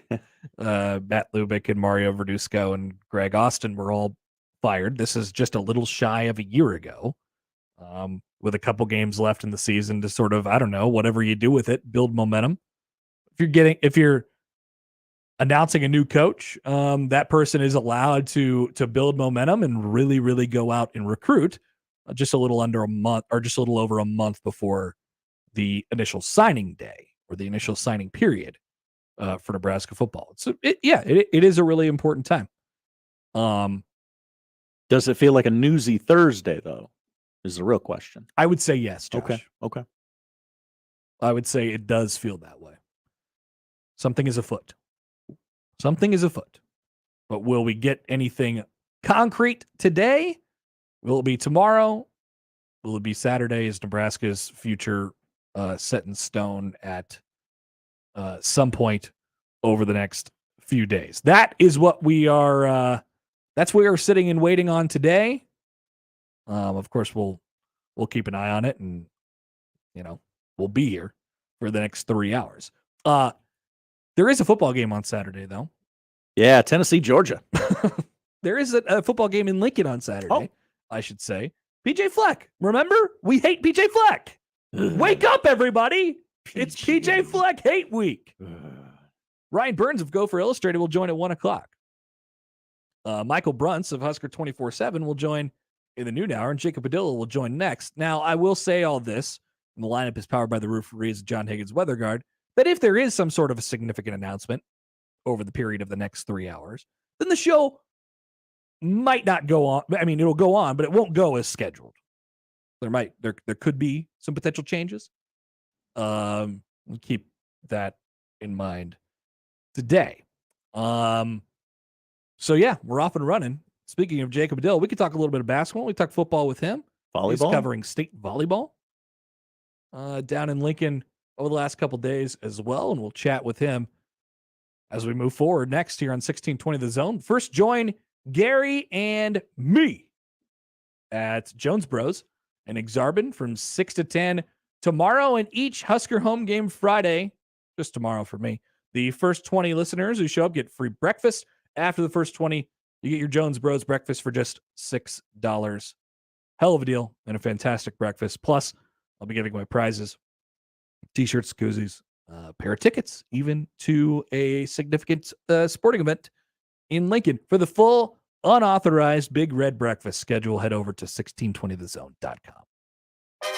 After Nebraska plays on Saturday, you'll wake up on Sunday morning with a severe reaction. Michael Sevilla returns to 1620 The Zone, and he won't hold back about what went right and what went wrong during the game. He'll also take calls from the most important voice of all, yours, Sevilla Reaction. Sundays from 8 a.m. to 10 a.m., powered by Equitable Bank. We take banking personally, only on 1620 The Zone. Hi, this is Kathy Knoyer. 'Tis the season at Glass House Market with Knoyer Garden Center. We'd like to invite you to come shop our stunning holiday market, where you'll find a perfect gift for that special someone or the Christmas decor you've been wanting. Join our family for the open house November 5th and 6th to help us celebrate the holiday season. Glass House Market, located within Knoyer Garden Center on 66th Street between Cornhusker and Highway 370 in Papillion. At Knoyer Garden Center, everybody's got a dream come. Dust. It's in the living room, the bedroom, and the bathroom. It's also in your lungs. Let's fix that, shall we? Duct Defense Midwest offers a comprehensive system that cleans, disinfects, filters, and purifies the air. They'll make your home healthier and improve the life of your HVAC system. So improve the health of your home and everyone in it. Go to cleanairradio.com right now for a special air duct cleaning offer for Zone listeners. cleanairradio.com. Listen to the Woodhouse Auto Family Blue Jay shoot-around and overtime shows. The Creighton men's basketball pregame and postgame shows on 1620 The Zone. The Woodhouse Auto Family Blue Jay shoot-around and overtime shows are also presented by Burton AC Heating, Plumbing, and More, by Barry Law, by Union Bank and Trust, by DJ's Dugout, and by McGow Law. Before and after each Creighton game, exclusively on your home for the Creighton Blue Jays. 1620 The Zone, 1620 The Zone mobile app, and 1620thezone.com. sparkly and shiny and bold and bright. And this holiday season, Ulta Beauty has something for everyone on your list, even you. Because our kind of holiday is you having your kind of holiday with incredible must-haves like the Dyson hairdryer and a new limited edition blue, shimmery palettes from Morphe and Tarte, plus fragrances from Ariana Grande and more. So revel in that holiday bliss. Head to your local Ulta Beauty or buy online and pick up in store. Ulta Beauty. The possibilities are beautiful. Hey, everybody, it's Gary Sharp. Join me for We Got a Podcast, driven by Woodhouse Auto Family. We get more in depth, have a guest or two, and drop nuggets of info you haven't heard anywhere else. Join us for We Got a Podcast, driven by Woodhouse Auto Family, every Friday in the show page on 1620thezone.com or wherever you listen to your podcast. Extravaganza! Saturday, 4 games in one day. Starting with men's soccer versus Eastern Illinois at 10:30 at Alcaneglia Field, followed by volleyball versus Oral Roberts at 12:30 at Baxter Arena. Then the Summit League Women's Soccer Championship at 3 o'clock at Alcaneglia Field with a chance to advance to the NCAA tournament. Finally, Omaha Maverick Hockey against 10th-ranked North Dakota at 7:07 at Baxter Arena. Special ticket pricing is available for all 4 events at the Baxter Arena box office or by calling 402-554-6200. Sarpy County is your fall family fun headquarters. Enjoy the beautiful autumn colors by visiting Fontenelle Forest or Schramm State Park. If your wardrobe needs an update, get to Nebraska Crossing and Shadow Lake Town Center for the latest styles. Then, with one visit to Bella's Pumpkin Patch or the Bellevue Berry Farm, you'll see why Sarpy County is the Halloween capital of the Midwest. With more than 2,000 affordable rooms, make it a weekend. Click GoSarpy.com to plan your fall adventure. So much, so near, so fun! Shop Woodhouse Place Hyundai and Nissan, 144th and Giles. KOZN, Bellevue, Omaha, Council Bluffs.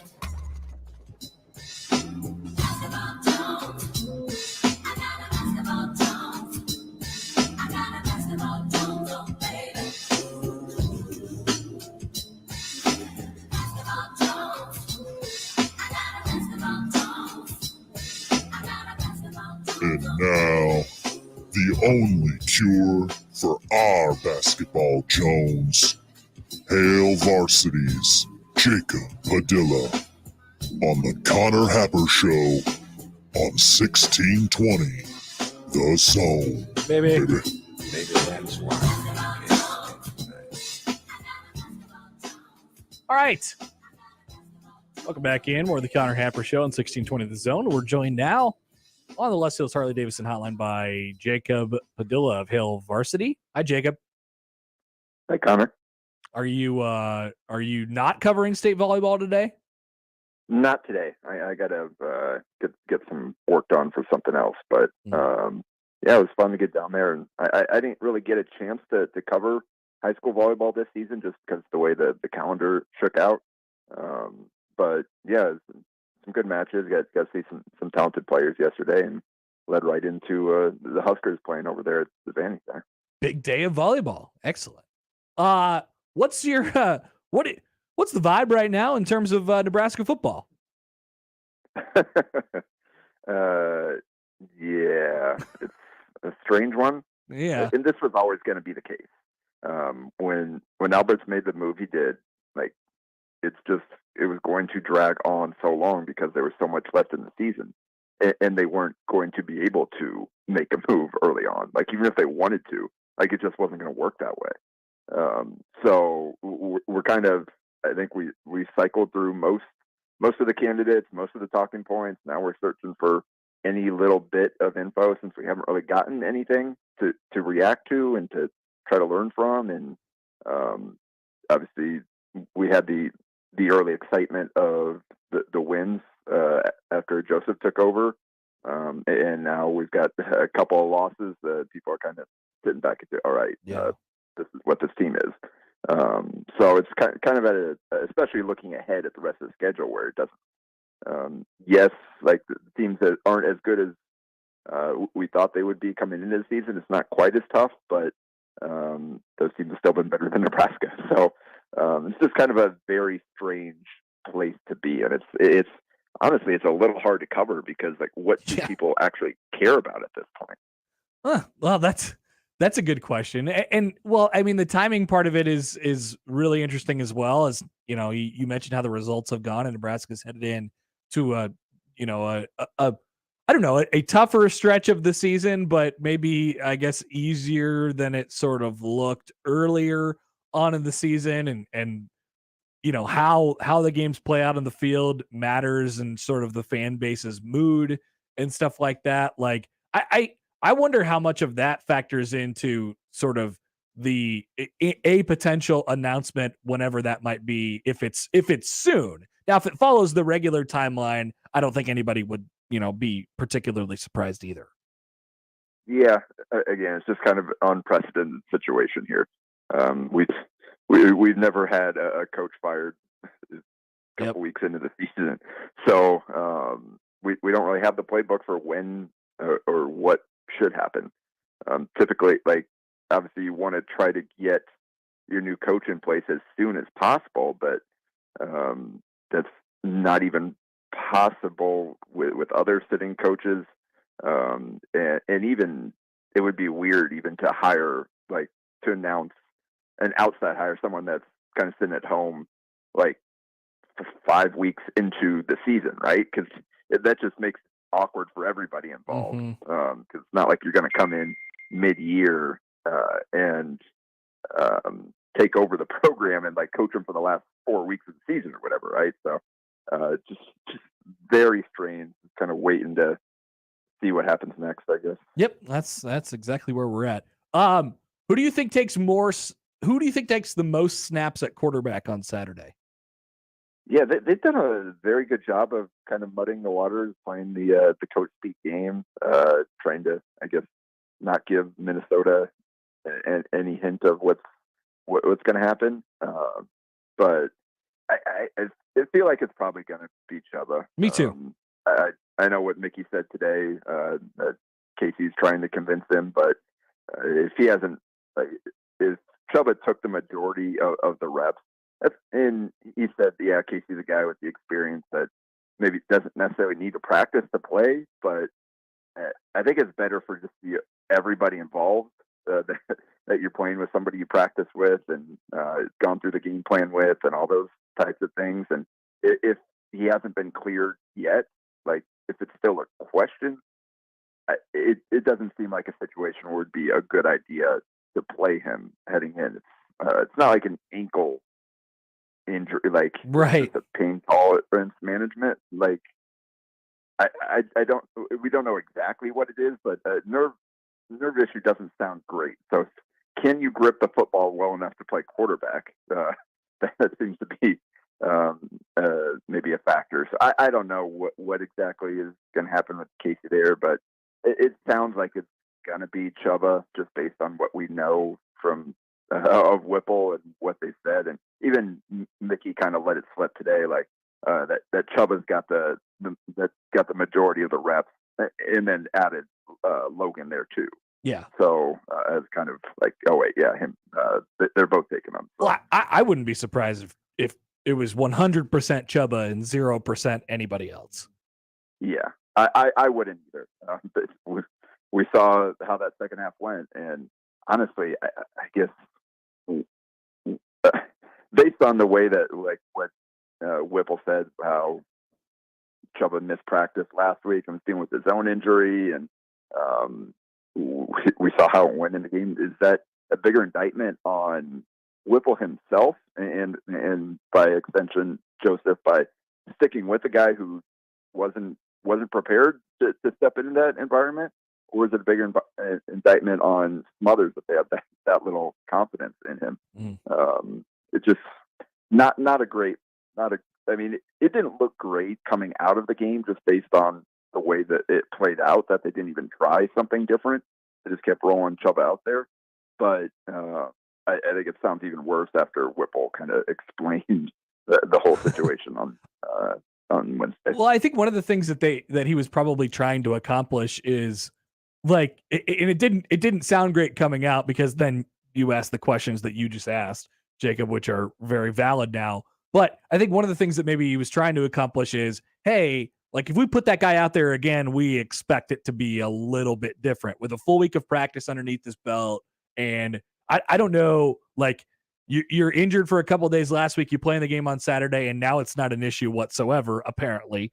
So like the expectation is, okay, if we put Chuba in there, we actually feel good about the way it could work. Last week was not a reflection of that. Yeah, and definitely could. That would be, I guess, good moving forward, but it doesn't reflect great on past decision making, especially coming out of the Floss era, where we saw that like who to play quarterback decision making, like stuck with Martinez through every time he was hurt, every time he was banged up, they just kept rolling him out there to take another beating instead of trying somebody else, instead of even for brief moments. Like we're riding with this guy no matter what, whether he can walk or not, whether his mouth works or not. Like it's just kind of it seemed like a repeat of the mistakes that we've seen from the past. So I'm sure that probably didn't sit well with some people. Do you think Minnesota will be tougher on Nebraska to, I mean, both offensive and defensively to sort of go against than Illinois? Or I guess, how would you compare the two? Not in terms of necessarily what they do, because they sort of are similar that way. Illinois is a little bit more right at you, and Minnesota's trying to get you moving a little bit. But I guess, how difficult will the task be comparatively to Illinois?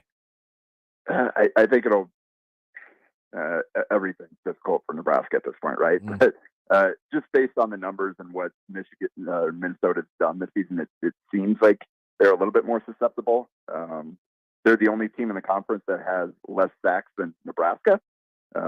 And while their rush defense is good, it's probably the worst of the teams over the back half of their schedule. So it seems like maybe if they execute well, there might be a little bit more room to run. And if they can do that, then maybe it will allow them to hold up in pass protection a little bit better against a team that doesn't have a lot of success rushing the passer.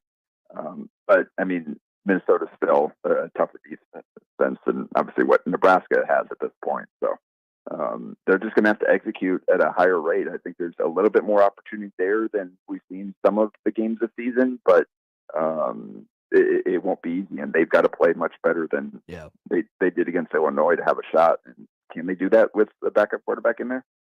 Well, we'll see. Yeah, I guess we will find out. Probably, I suppose.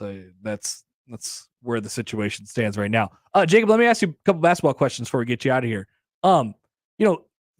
Looking at a couple exhibition games for Nebraska so far, and listening to Fred talk about it, it sounds like they, sort of like the way that they're engaging on the defensive side, and sort of handling that transition. Fred doesn't seem particularly like worried about the offensive end and how it's come together. Like, it feels like to me, he's a guy who is excited to get in his bag a little bit in the half court. They haven't done much of that, of course, over the last couple of years with sort of the free flowing offense, but they're going to have to scheme some stuff up and manufacture some offense. The question is, can they do it? And like, do you get that same sense from Fred at how, just the challenge is so different, and I think in a way that sort of is exciting to him? Yeah, we'll see. I was planning to kind of want to talk to him about that a little bit tomorrow, just about the plan for the preseason, to keep it simple, to not call many plays. Like I get the element of surprise. I don't necessarily put stuff on tape, but at the same time, there's nothing that Maine or should be able to do with having Nebraska's playbook, and it feels like there maybe would be better, like get more out of getting a chance to execute and get better at those in live action. So we'll see kind of what he was hoping to see from his team in choosing to stay simple on offense, and whether or not that happened. Because I'm curious about that. I definitely do see things that, I mean, the questions I had going into the season, like who is going to be able to consistently create an advantage? There's only so much you can do from a schematic standpoint. You're not going to be able to run sets and have success and have everything work perfectly every time down the floor. I'm sure that Hoiberg is confident in his playbook and the actions he likes to run.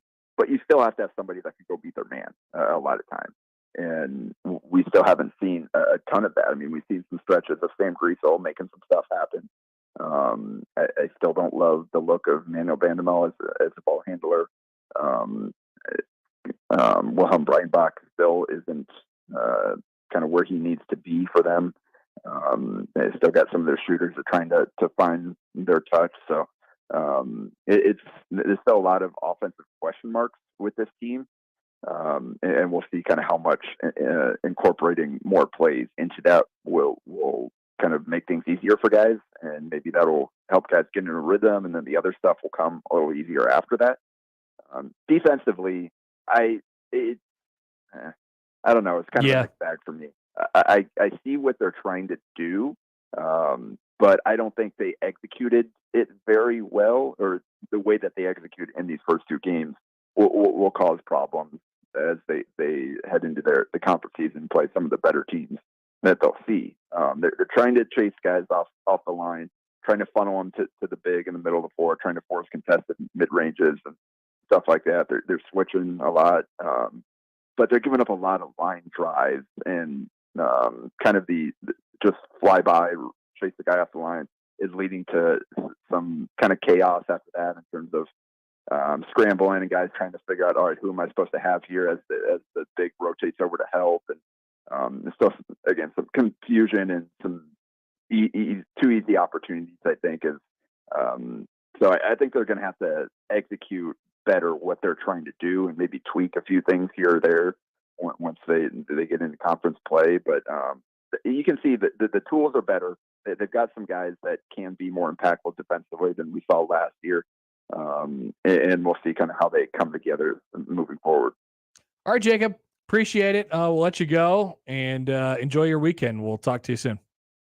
All right, sounds good. Jacob Padilla of Hill Varsity. We're a little bit of state volleyball over the last couple of days and going forward. Football, basketball, he's everywhere. All right. So want to hear from you guys on the show. As always, 402-951-1620. You can get in touch with it. The YouTube stream is hot today. So get in there if you want to be a part of a lively comment section.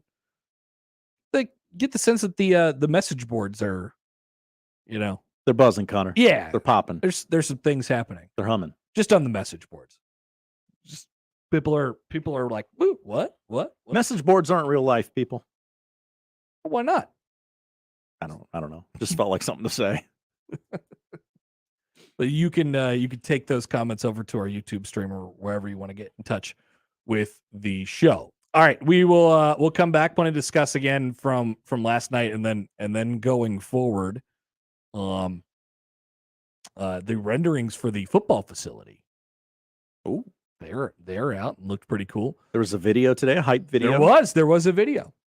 And we'll talk to Bruntz and Ryan Burns of Gopher 24/7 coming up a little bit later in the show. We'll take a break, take your calls and texts on the other side on 1620 The Zone next. But now's the perfect time to download FanDuel, America's #1 sportsbook. Right now, it's always the time because new customers get a no-sweat first bet up to $1,000. It's free bets back. If your first bet doesn't win, all you have to do is sign up by using promo code HAPPER. You can jump in on anything you want from the weekend in the NFL to the weekend in college football. There is bets all across the board, the money line, the spreads, and the player totals. That's where you can really get cooking and build yourself a nice little same-game parlay. Get your winnings paid out quickly as well on an app that's safe and secure and super easy to use. So sign up with promo code HAPPER for your no-sweat first bet. Promo code HAPPER. Make every moment more this season with FanDuel, official sportsbook partner of the NFL. 21 and over, present in Iowa, first online real money wager only. Refund issue does not withdraw or free bets that expire in 14 days. Restrictions apply. See terms at sportsbook.fanduel.com. Gambling problem, call 1-800-BETS-OFF. Live from the Host Coffee Studio, this is 1620 The Zone. Shingles add beauty, protection, and value to your home. You want CertainTeed shingles. Carp's Complete Home Exteriors is a certified CertainTeed shingle master. When it comes to your roof, CertainTeed shingles and Carp's have you covered. Online at carpsomaha.com. Buy your next vehicle your way from anywhere with Woodhouse. Start your journey online at woodhouse.com. Easily shop all new and pre-owned inventory. Explore payment options and apply for financing. Ready to purchase? Schedule your new vehicle for pickup from the dealership or have it delivered to your driveway. Need a little extra help in determining your perfect vehicle? Our knowledgeable and local dealerships can guide you to the vehicle that best matches your needs. Experience car buying your way with Woodhouse, a trusted auto partner since 1975. Time to tip off a new season. The Creighton Blue Jays take on St. Thomas in the season opener. Monday pregame coverage starts at 6 p.m. with Ravi Lula and Blue Jay shoot-around. Tip-off is at 7:30. The Blue Jays are on 1620 The Zone and 1019 The Keg. Cubby's supports the PACE program with Raise Some Dough. For every large pizza sold at Cubby's in the Old Market, Cubby's gives $1 to the Police Athletic League, serving at-risk and disadvantaged inner-city children with athletic and educational programs. PACE has over 5,800 program participants. The league reaches kids that would not normally be able to participate in athletics like soccer and baseball due to financial situations and family dynamics. PACE wants to give every kid the opportunity at athletics and a healthy and safe environment. If you'd like to support PACE too, go to paceomaha.org. Prescription products require an online consultation with a healthcare provider who will determine if a prescription is appropriate. Restrictions apply. See website for full details and important safety information. Subscription required. Refund available for 60 days after purchase. Hey guys, did you know there's a generic form of Viagra that works just the same but is 90% cheaper? And you can get it online? Just go to 4hims.com/radio. You'll get a free medical consultation, discreet shipping if prescribed, a 100% online process, and trusted generic alternatives to the biggest brands at 90% off. That's right, get generic for Viagra, the same active ingredient as brand name Viagra, but 90% cheaper. It's the same medication you get from your doctor, but with zero copay, no expensive appointments, and no awkward face-to-face conversations. Results are guaranteed or your money back. To start your free online visit, you need to go to this exclusive address, 4hims.com/radio. That's 4hims.com/radio for your free online visit. FORHIMS.com/RADIO. J-Tech Construction, the official exterior experts of the Huskers, offers exterior solutions that help you protect your number one investment. Whether it's roofing and siding or windows and doors, they're committed to excellence, quality, and outstanding customer service in every step of the process. When it's time to protect the exterior of your home, your choice is simple. Turn to who the Huskers turn to, J-Tech Construction. Check them out online and schedule a free estimate today. J-Tech Construction, the official exterior experts of the Huskers. Are you that relative who's always asked to bring plates and napkins to the family dinner? Bring brews instead, specially quality, locally brewed Nebraska beers and ciders. The Nebraska Craft Brewers Guild wants you to know that local brewers are working on special seasonal beverages to make your holiday family get-togethers a day full of fun, football, and feasting. Lots and lots of feasting. Plus, you'll never be asked to bring plates and napkins again, especially if your goofy cousin from Iowa brings that state's favorite beer. Cheers.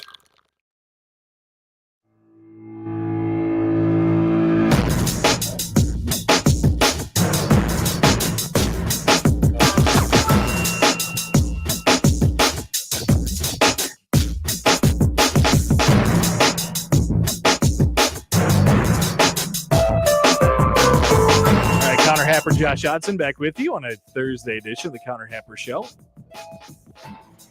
It's 11:27 a.m. on November 3rd. Now, you're talking weird. There's the what does that mean? What's going on here? What's going on in Lincoln? So here's the idea. So if there is some buzz or whatever that something is afoot, maybe today, maybe at some point, maybe we just get the wheel out and we let the wheel decide. Because if that's the case and there's something that is imminent, it would likely be the interim coach or somebody who's not coaching at the moment, is not currently in charge of a football team. Maybe somebody who was fired earlier this year, not Scott Frost. Do I have to alter the wheel? Like, candidates on the wheel have to be unemployed or in the building? No, I was just thinking maybe we just make it 2 slots. Just two. And and we let the wheel decide whether it's going to be Mickey Joseph or Matt Rule. Mm-hmm. Or we could throw a couple random candidates, but make their slots smaller. Like maybe you throw Chris Peterson in there too. He's not coaching, right? Urban Meyer isn't coaching. They're both famously unemployed. Yeah. I mean, not unemployed. Rule, I believe, is unemployed. True. Yes, I apologize. Urban Meyer does have a job. And Chris Peterson, right? They both do college football games. Chris Peterson's working. He's on the TV. Okay. Not my TV, but he's on the TV occasionally.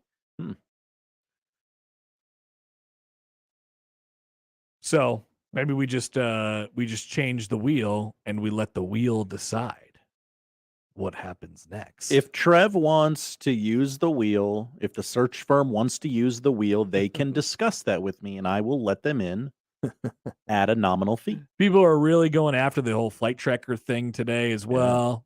Brandon tweets at us to a comment that Josh very inappropriately made. What? What? He says this at Happer Show on the JTech Constructions on Twitter feed. Oh, what do you mean message boards aren't real life? Next thing I suppose you're going to say is I shouldn't be living in my mom's basement. Hey, free rent. Times are tough, man. You want to live in your mom's basement? That's fine. Just don't act like it. Texter says, get out the Ouija board. Ooh. Will the Ouija board decide? Bo says on YouTube, it's PJ. He's coming to Lincoln anyways. It's a budget move to save a trip. I love that idea. Nebraska hires new coach because he was, quote, in town. Quote, coaching football. I mean, that happens in baseball occasionally or around the trade deadline. A guy will be playing for one team, and then he gets traded to the team across the diamond. He just walks into the other dugout. He's like, "Hi guys, I'm here. I play for you guys now."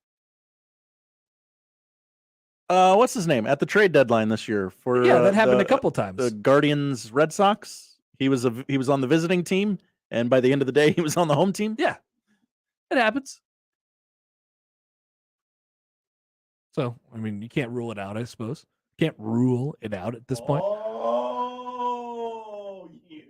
All right, we're going to, so people are like, hey, you got to talk about the coaching search.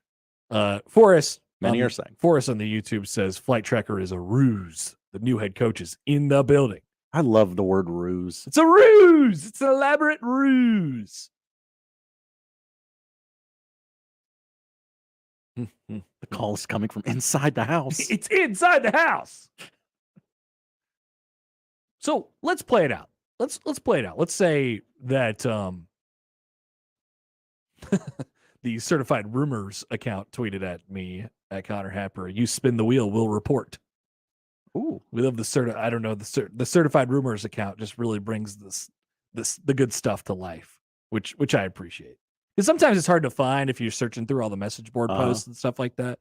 It's a lot to sift through. There are some accounts out there you can't. I mean, the thing about Nebraska is you cannot get anything by the horde of fans and media. I mean, really, I would say most of the time when the rumors sort of pop, like the rumors pop and they happen on the message boards, and then the media sort of like takes it upon themselves after that to sort of check it, like whatever reaches their desk, right? Mm-hmm.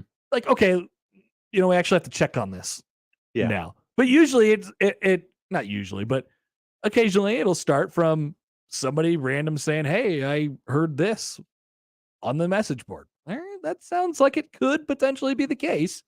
A little smoke there. I got to check it out. Let's send a couple texts. Let's make a few phone calls. But let's play it out.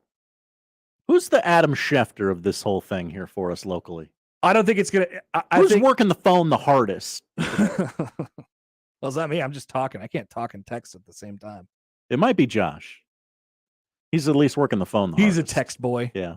He loves sending texts. I guess Gary stopped participating in the crossover at a certain point just to text people. At one point, he turned to the side. Like he didn't want us to see what he was texting. I can't read that. My eyes are shut, man. Yeah, so let's play this out. Let's say Mickey Joseph is announce, because like I said, I mean, there's a reality part of this too. There's boxes that you can, sort of check. Would it make sense for Nebraska to announce Mickey Joseph as their head coach in the coming days? Yeah, it would. What conclusions would you be able to draw from that? Well,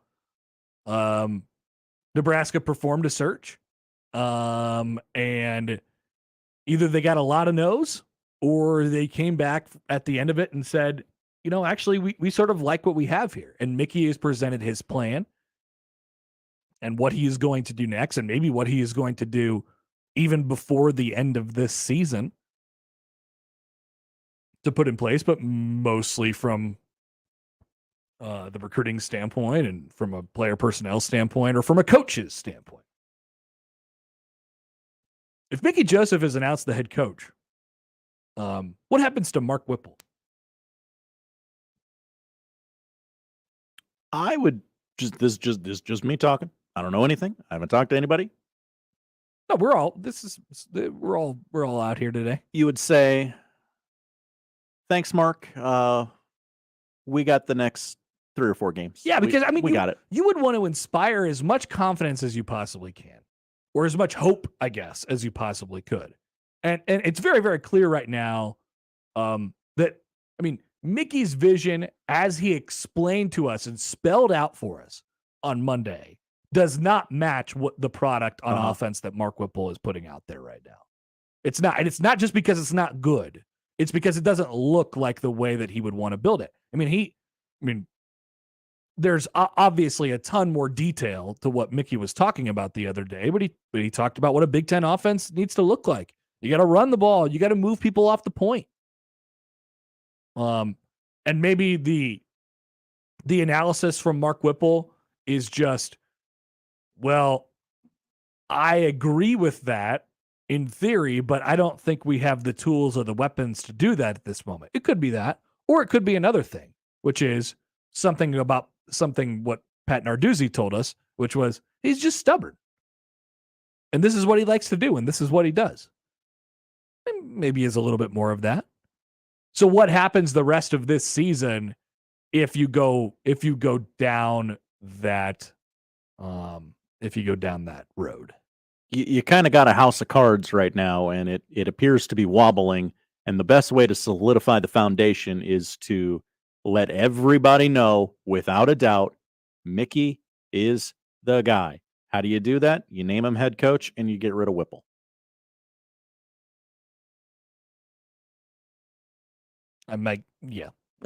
My guess is that would probably be the case. And you put his shoes on a pike at the front door just to let everyone else know this is Mickey's house. Jeez, Josh. Well, I could have said his head. Have some respect. I said his shoes because he takes them off a lot. Josh tweets in, and you guys, hi, Josh. This is an open forum today. No relation. We have an open forum show. At Happer Show, at Connor Happer, the JTech Instructions on Twitter feed, and you can call or text 402-951-1620. Josh tweets into the show, though. Announcing Mickey before getting blown out by Minnesota and Michigan makes no sense.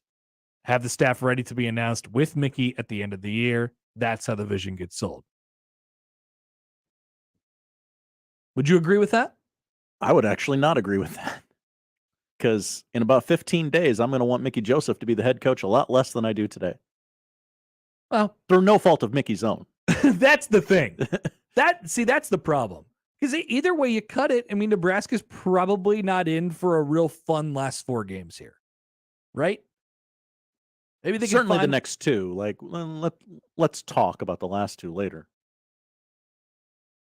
But do you wait and hold out a little bit longer, announce it at the end of the season, and allow him to sort of accumulate his staff and announce it all at the same time and say that we're going to take this out on the road? I think, look, they've had 52 days, and more than that, frankly. Trev Alberts has been thinking about this for a while. So they've had a long time to take a look at candidates, engage with candidates, and, and then potentially talk to them about the specifics of the job and what might happen.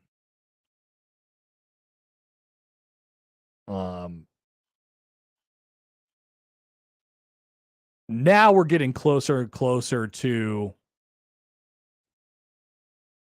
the recruiting sort of deadline. I don't know about a deadline, but the recruiting period and the signing day and things like that. I don't know.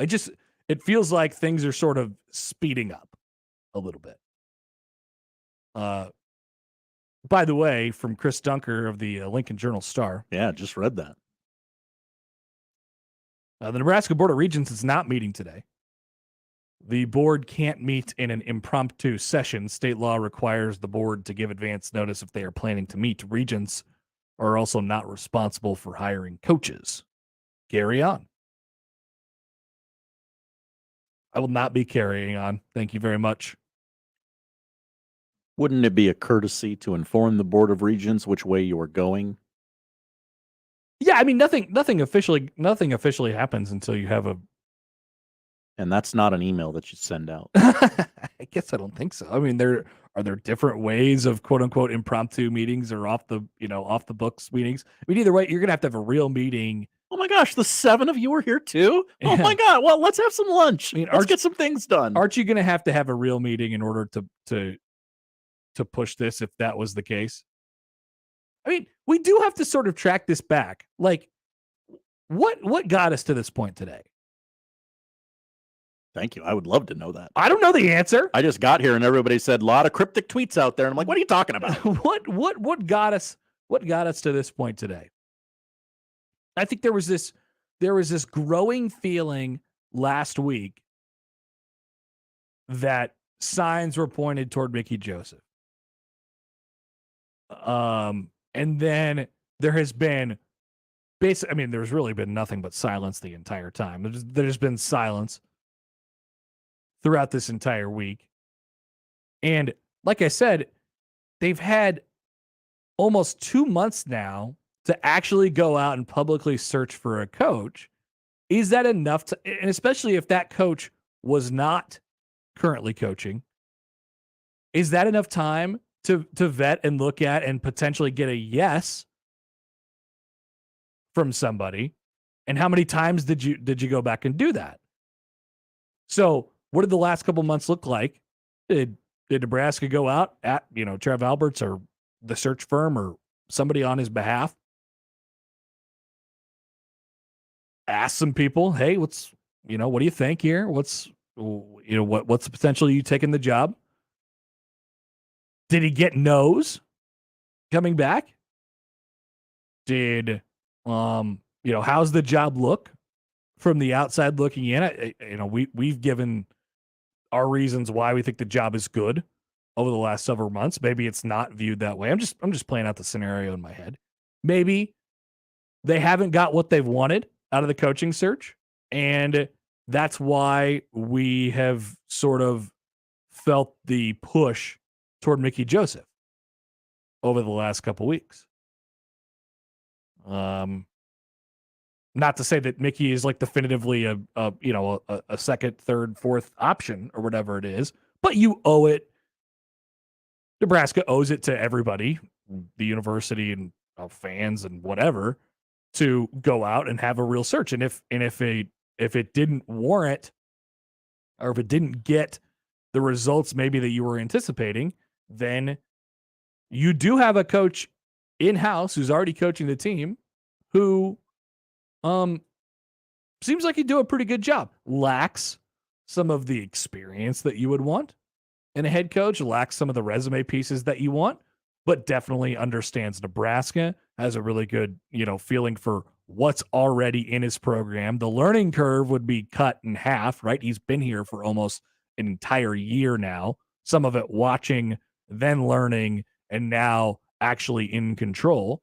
And he's had on the job training of the last few games of, understanding the Big Ten and how to be a head coach at this level and all that stuff.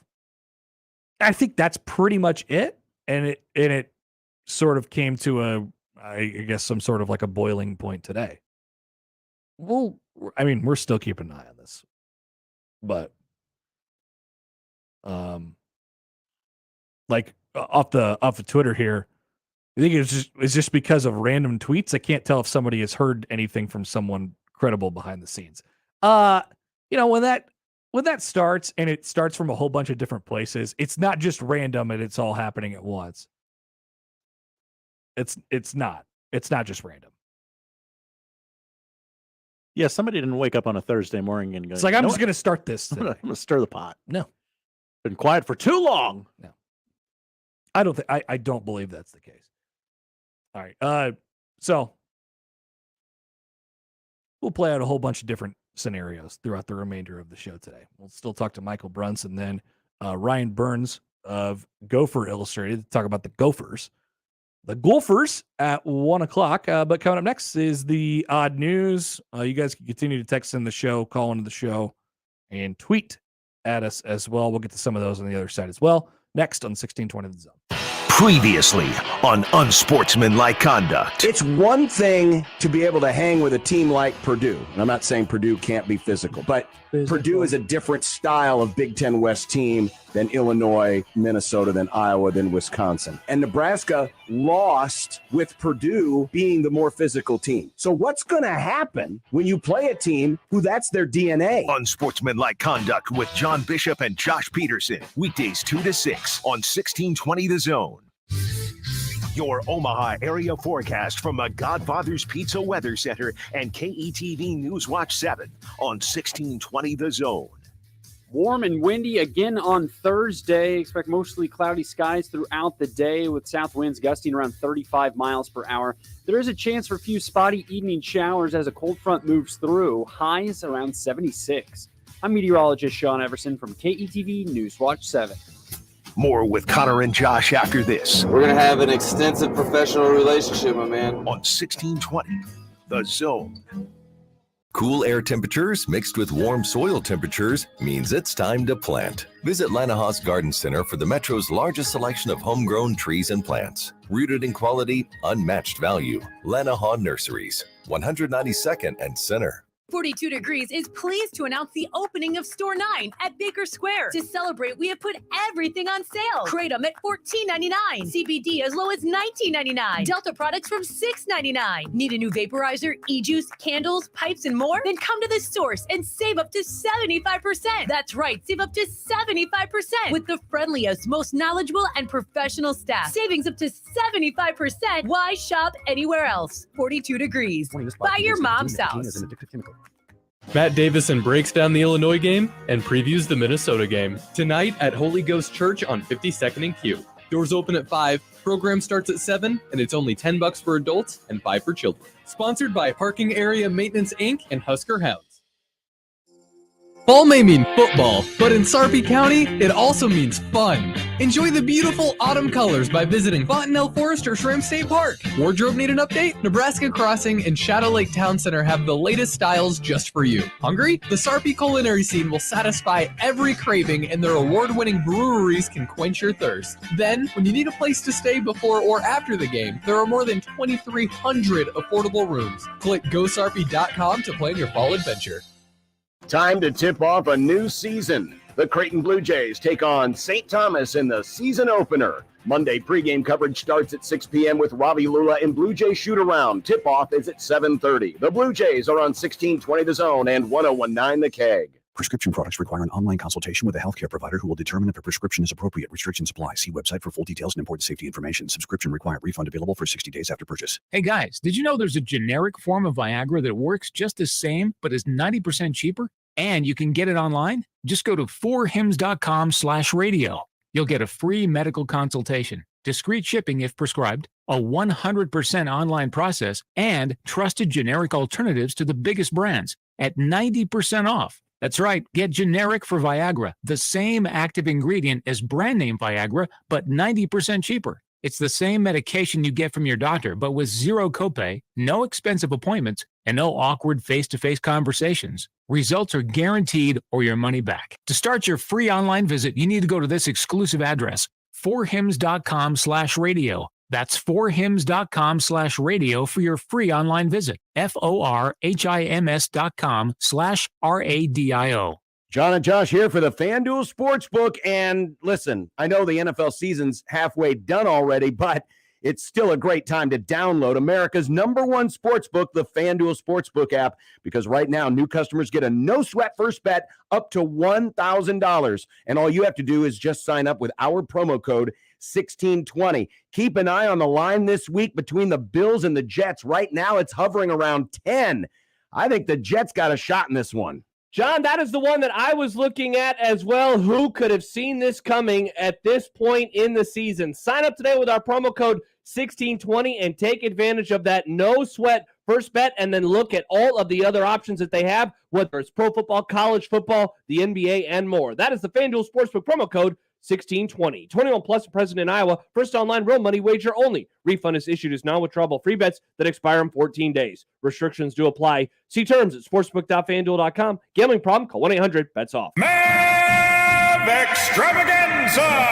Saturday, 4 games in one day. Starting with men's soccer versus Eastern Illinois at 10:30 at Alcaneglia Field, followed by volleyball versus Oral Roberts at 12:30 at Baxter Arena. Then the Summit League Women's Soccer Championship at 3 o'clock at Alcaneglia Field with a chance to advance to the NCAA tournament. Finally, Omaha Maverick Hockey against 10th-ranked North Dakota at 7:07 at Baxter Arena. Special ticket pricing is available for all 4 events at the Baxter Arena box office or by calling 402-554-6200. Equitable Bank. We take banking personally. EquitableOnline.com. And now we've reached the point in the show where Josh Odson reads the peculiar, the bizarre, the comical, the odd news with Odd Son. Odd news, Odd Son. See what we did there? The odd news with Oddson.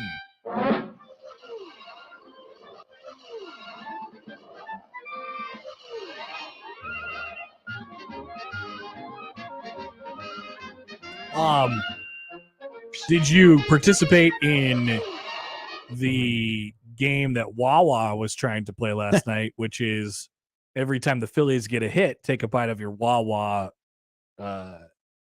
sub? I did not. Well, there's no Wawas No. very near here, but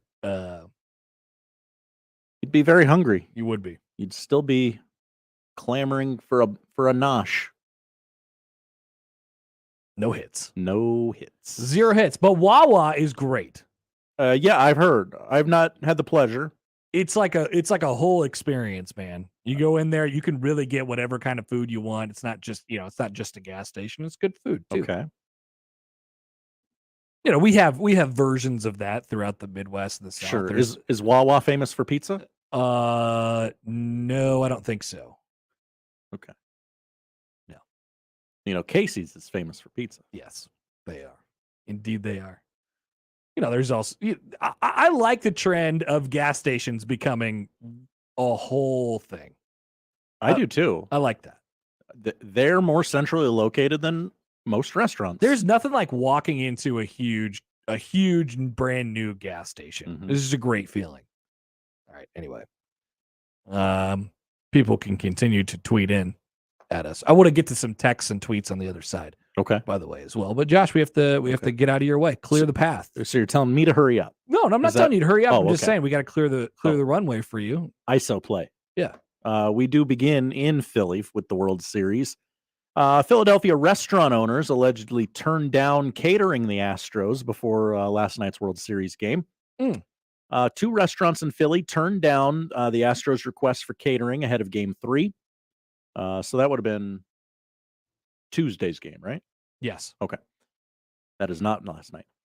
A man's voice can be heard on an Instagram story on Angelo's Pizzeria in South Philly saying, "I said no to the American League champions." Awesome. "If you think I'd cook for the Astros, you're out of your mind," a man said in a video posted to the eatery's Instagram account. "We said no to them."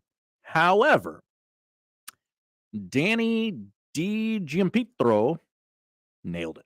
The owner of Angelo's said he did not turn down the request with malicious intent, but rather the logistics simply didn't work out. Oh, sure. Uh-huh.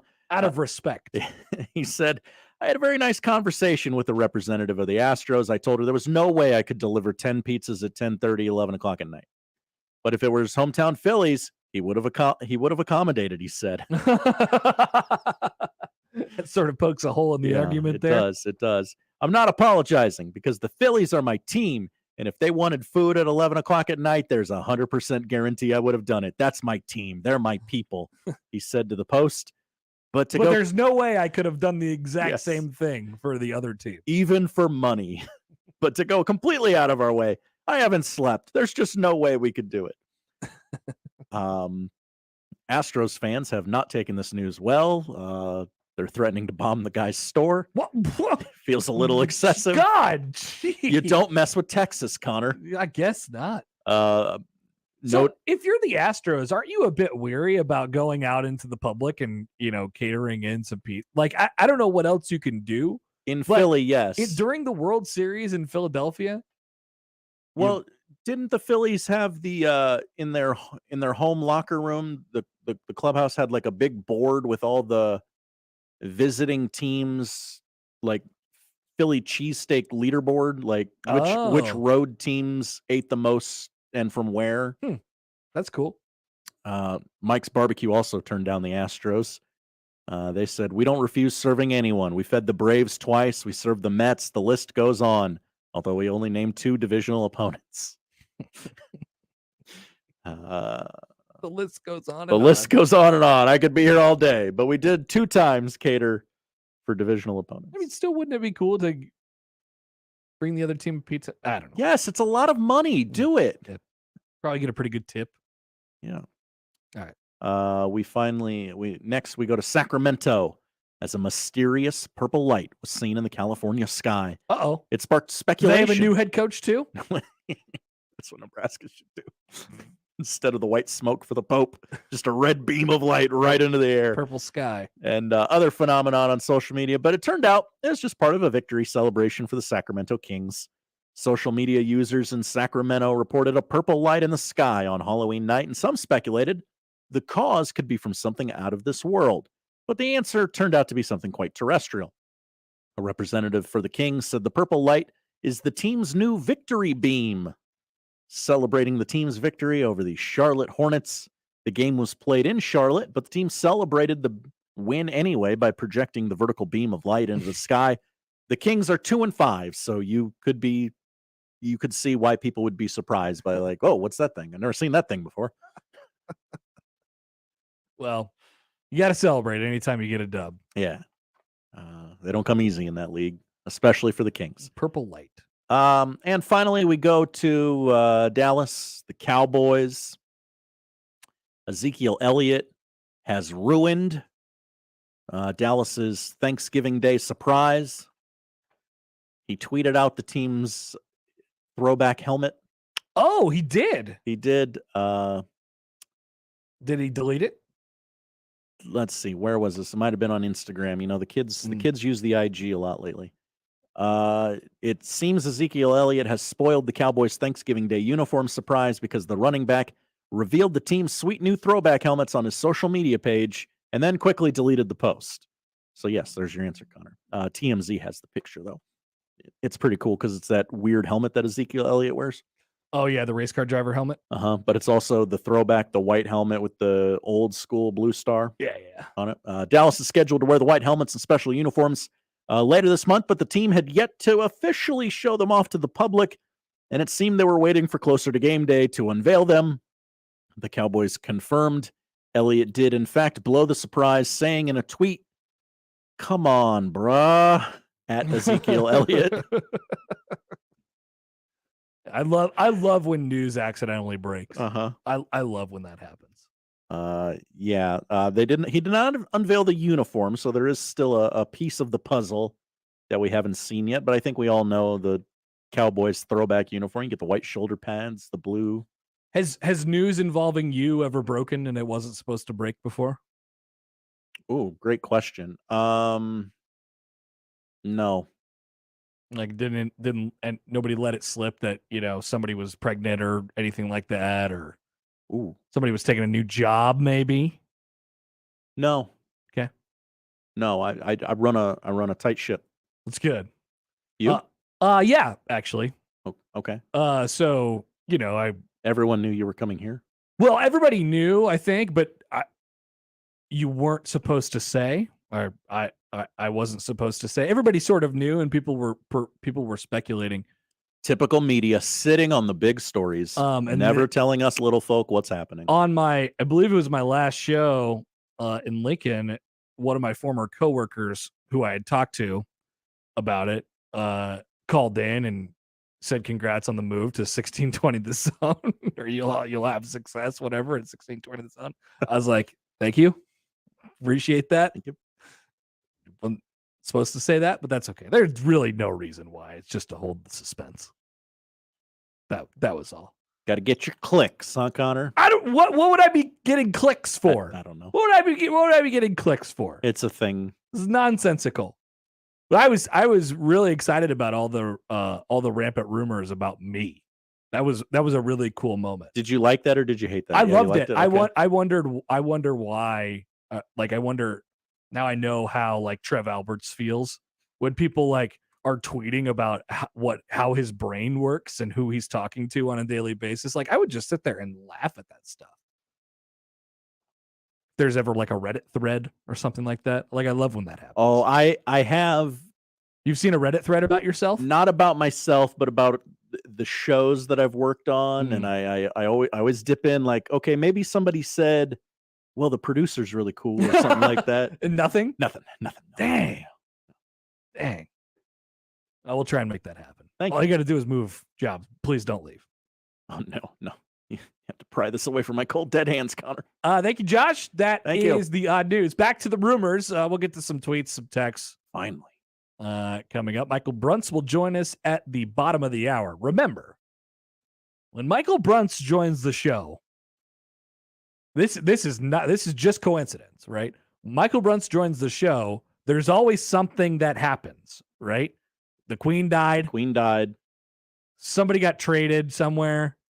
There was like 3 weeks in a row. Oh, USC and UCLA are going to the Big Ten. Yep. That wasn't in a row, but it always feels like there's something brewing and there's something that comes down when we talk to Michael Bruntz. We're talking to him in a half hour. Oh, here we go. And if there's nothing happened that's notable to any of us, then we'll just take one random tweet from some other part of the country that has a rumor going on or something like that. All right, so Bruntz will join us in a little bit. Don't forget as well, we'll talk to Ryan Burns of Gopher Illustrated in just about an hour, halfway home on a Thursday edition of the Connor Happer Show on 1620 The Zone. Kevin Coogler here from Westwood One. Thursday Night Football is coming up from Houston with the Texans hosting the 7-0 Philadelphia Eagles in prime time. Ross Tucker and I will call the action as Jalen Hurts, A.J. Brown, and the Eagles look to start a season 8-0 for the first time in franchise history. It should be exciting. Join us for the Eagles at the Texans on Thursday Night Football. If it's the NFL, it's on 1620 The Zone. Your vehicle is important. It gets you where you need to go, but it does much more than that. I'm Darcy with Dingman's Collision Center, and at Dingman's, we know your vehicle is an investment and that safety is your priority. To make sure your vehicle is as safe as it was prior to an accident, bring it to Dingman's for proper, safe, and certified repairs. We protect you and your investment. We've been voted Best of Omaha for the past 17 years. At Dingman's, we'd rather be the best than apologize for anything less. Find us at dingmans.com. With almost everything in life, you have choices. You can pick a lot, a little, or somewhere in the middle. So shouldn't there be an internet plan that's just as clever? One that allows you to add TV or home automation whenever. That's why Cox now offers flexible internet plans, giving you all the services you desire at nothing you don't require. Additional services can be added at then current regular rates. All services subject to residential customer service agreement and acceptable use policy found at cox.com/policies. Restrictions apply. Get a full breakdown of what went right and what went wrong immediately after every Nebraska game with Big Red Overreaction. Presented by Equitable Bank. We take banking personally. And by Coors Light, keeping Nebraska chill. Also brought to you by Burton AC Heating, Plumbing, and more. Join the show immediately after the game and sound off with the good, the bad, and the ugly.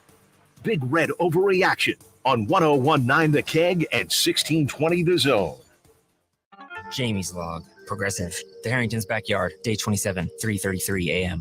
333. All those threes mean something. Or I may be losing it. Been camped in the Harrington's backyard for 27 days now, proving that Progressive has 24/7 protection. They told me every day they understand what 24/7 protection means. Think I'm finally getting through to them. 333. Progressive doesn't just offer a great price when you bundle home and auto. We offer round-the-clock protection, just not literally from Jamie. Coverage from Progressive Casualty Insurance Company, affiliates, and third-party insurers, and subject to policy terms. Bundle discount not available in all states or situations. I always wanted to learn Spanish, but I never thought I'd have the time. Then I discovered Babbel. Babbel's lessons are fun. They only take like 10 or 15 minutes, and in 3 weeks, presto, you're speaking another language. Like magic. I love that Babbel's lessons aren't just robots talking. They're voiced by native speakers, so you get the pronunciation just right. And they're designed by real language teachers, so you learn how to have real-world conversations, things you'll actually use. 3 weeks. It's incredible. After 3 weeks, I'm on vacation in Paris, having a conversation in French. There's all kinds of ways to learn. Use Babbel's podcasts or games or videos. You can even join live classes with a language teacher. If you want to learn a language, there's no faster, easier, better way than Babbel. Babbel. Babbel. Babbel. Évidemment. Go to Babbel.com to try for free. That's Babbel.com. Babbel.com. Hey friends, Kent Pavelka here, back with John Higgins and the Rooferees at the Weather Guard showroom. I imagine there are a lot of people out there with really bad roofs waiting for the magic moment. When's the magic moment? Depends on what type of roof you have.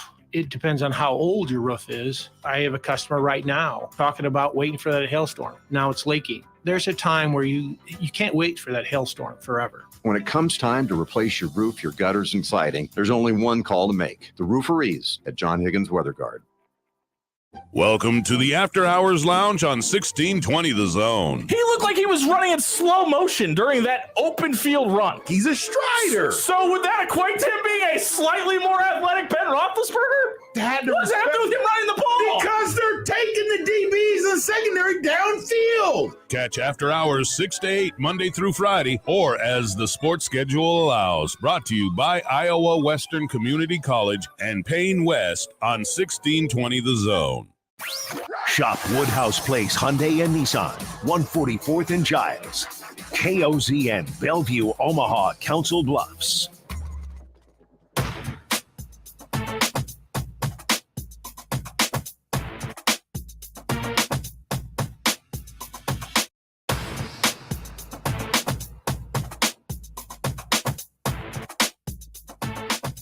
All right, welcome back. Noon hour, the Connor Happer Show. You're on 1620 The Zone, 1620thezone.com. Connor Happer, Josh Odson with you on a Thursday. 2 days set to take on the Gophers of Minnesota. We'll talk about them. We do that really well. The Gophers? Yeah. Oh, the roads are closed. That's a little bit more Canadian, but they sort of mix together. Yeah. Right?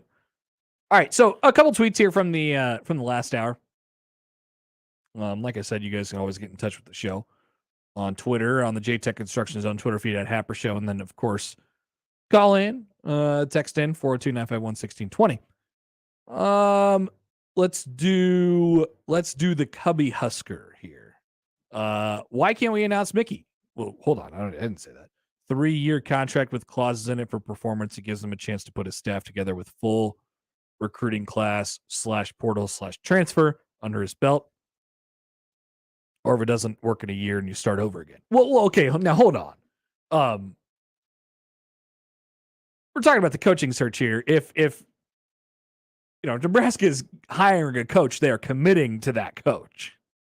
I'm not saying it has to be as long-term of a commitment as it was for Scott Frost, where it's probably a 7-year contract or a 5-year contract or whatever. You say that for recruiting purposes. Now, the crucial mistake, or one of the crucial mistakes with Frost, was that they extended him, 10 games into his first year. In secret. No, that one was in public. The Hoiberg one was in secret. Okay, sorry. That one was very public, and it was very like, okay, cool, but why? Why did you do this? And by the way, it was the same reaction to the secret one. It's like, oh, that's sort of that's sort of weird after the first year. That's really not gone so well. Just did we need to do this?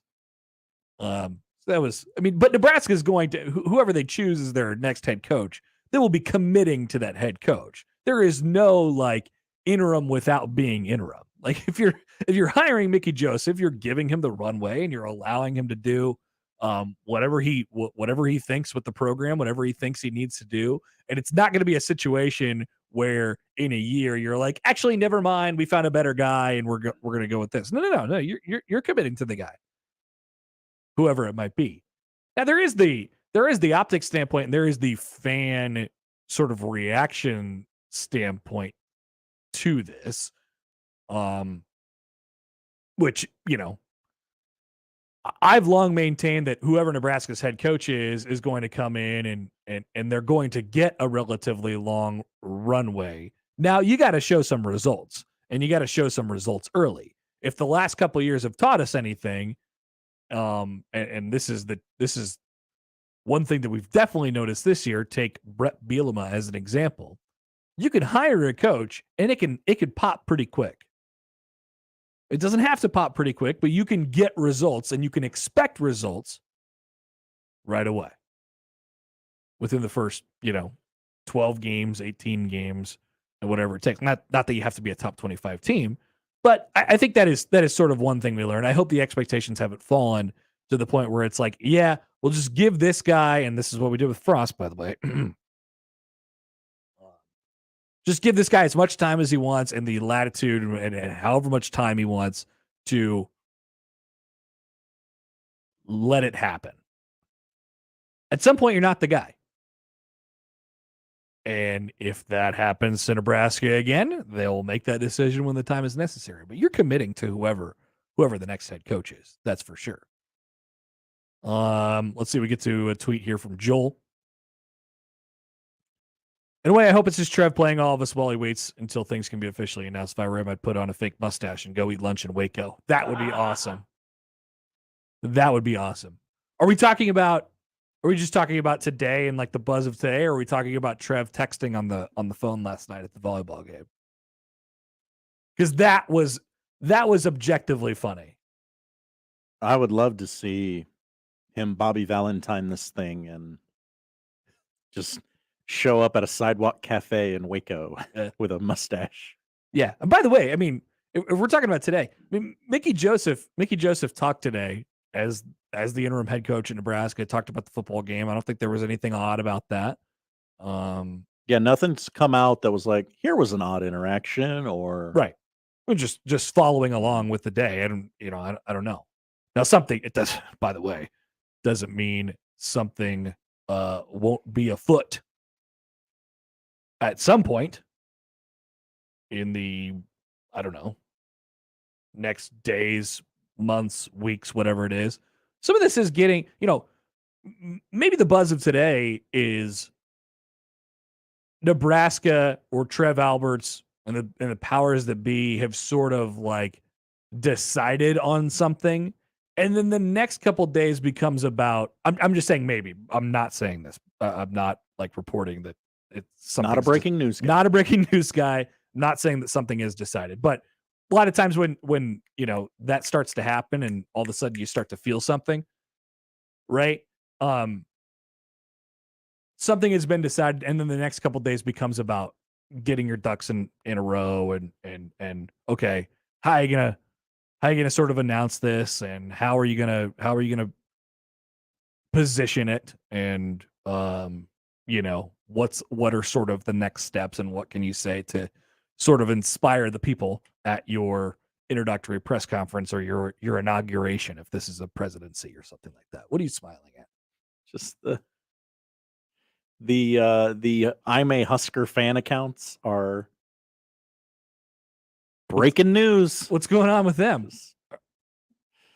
Everybody's got a guy. Everybody's mailman's boyfriend's sister's cousin told them that it's Mickey or it's Matt Rule or it's Urban Meyer getting a bag and a half to coach here. Look, and I'll say this: where if something were to happen today, if something were to happen in the next couple days, the far away likelihood of who that person would be Mickey Joseph, right? Because like we talked about the timing of this yesterday, and Mitch Sherman wrote about it a little bit as well. Like, how much further does Nebraska go down the road of maybe they lose to Minnesota, and maybe they lose to Michigan, and maybe they lose to Wisconsin or Iowa before you want to say, okay, actually, this is the guy that we're committing to. It's just not going to be with this staff and with this group of players. But you say, this is our guy. And then he gets the opportunity to go out and really, really, really recruit it. Like Mickey Joseph with a full-time head coach tag and a month to say, I'm the head coach and here's my vision and this is what I'm going to do. That's a dangerous cocktail. Like that could be really, really good on the recruiting front. And you know how he wants to, how aggressive he wants to be in recruiting. There's a lot of, Matt Rule's unemployed. Chris Peterson is working TV. Urban Meyer's working TV. Imagine announcing them as the head coach today or tomorrow, and they're just sitting in a skybox in the Wisconsin game in a few weeks. Like, hey, how you doing? Yeah, it's me. I'm going to take that guy's job. He's down there coaching. I'm watching him, though. I'm watching. That's kind of weird, right? Yeah. It's happened before, though. Sure. Not going to shut the door on that. That's for sure. There's a couple more tweets here. We got, like I said, the YouTube comments are going crazy. The porn bots are back too, by the way. That's how you know there's a lot of people in your broadcast. When the porn bots show up. When the porn bots show up for us, that's the pinnacle of a successful show for me. Giant Head Jed from Twitter. I continue to be amazed at how these fans are minimizing this job in Nebraska. 3-year contract for Mickey, and if it doesn't work, then we'll move on. What the hell? Yeah, that was from the tweet before. Yeah, man. We'll give you 1 year, and if you don't turn it around, you're gone. Man. Because you're unproven. You got to commit to it. Look, what Nebraska did last time when they hired Scott Frost and the alignment that they had in the athletic department, even though it probably was the wrong guy in charge in Bill Moose, and his lack of presence and sort of oversight, I think was an issue for Scott Frost, and it was an issue for the athletic department as a whole. But the commitment and what you felt that day when Nebraska hired Scott Frost and how everybody was sort of behind it, and he talked about unity of purpose and all that stuff, you need to commit exactly that hard again. Like, you know what I mean? It may hurt. And that's why the Frost thing ended up hurting so bad, right? Because you were so committed to it, and maybe to a certain point overcommitted to where your athletic department sort of took on it was Scott Frost, right? It took on the almost personality, I guess, of Scott Frost. That's not good, and that's not something that you want to necessarily get into. But you want to commit.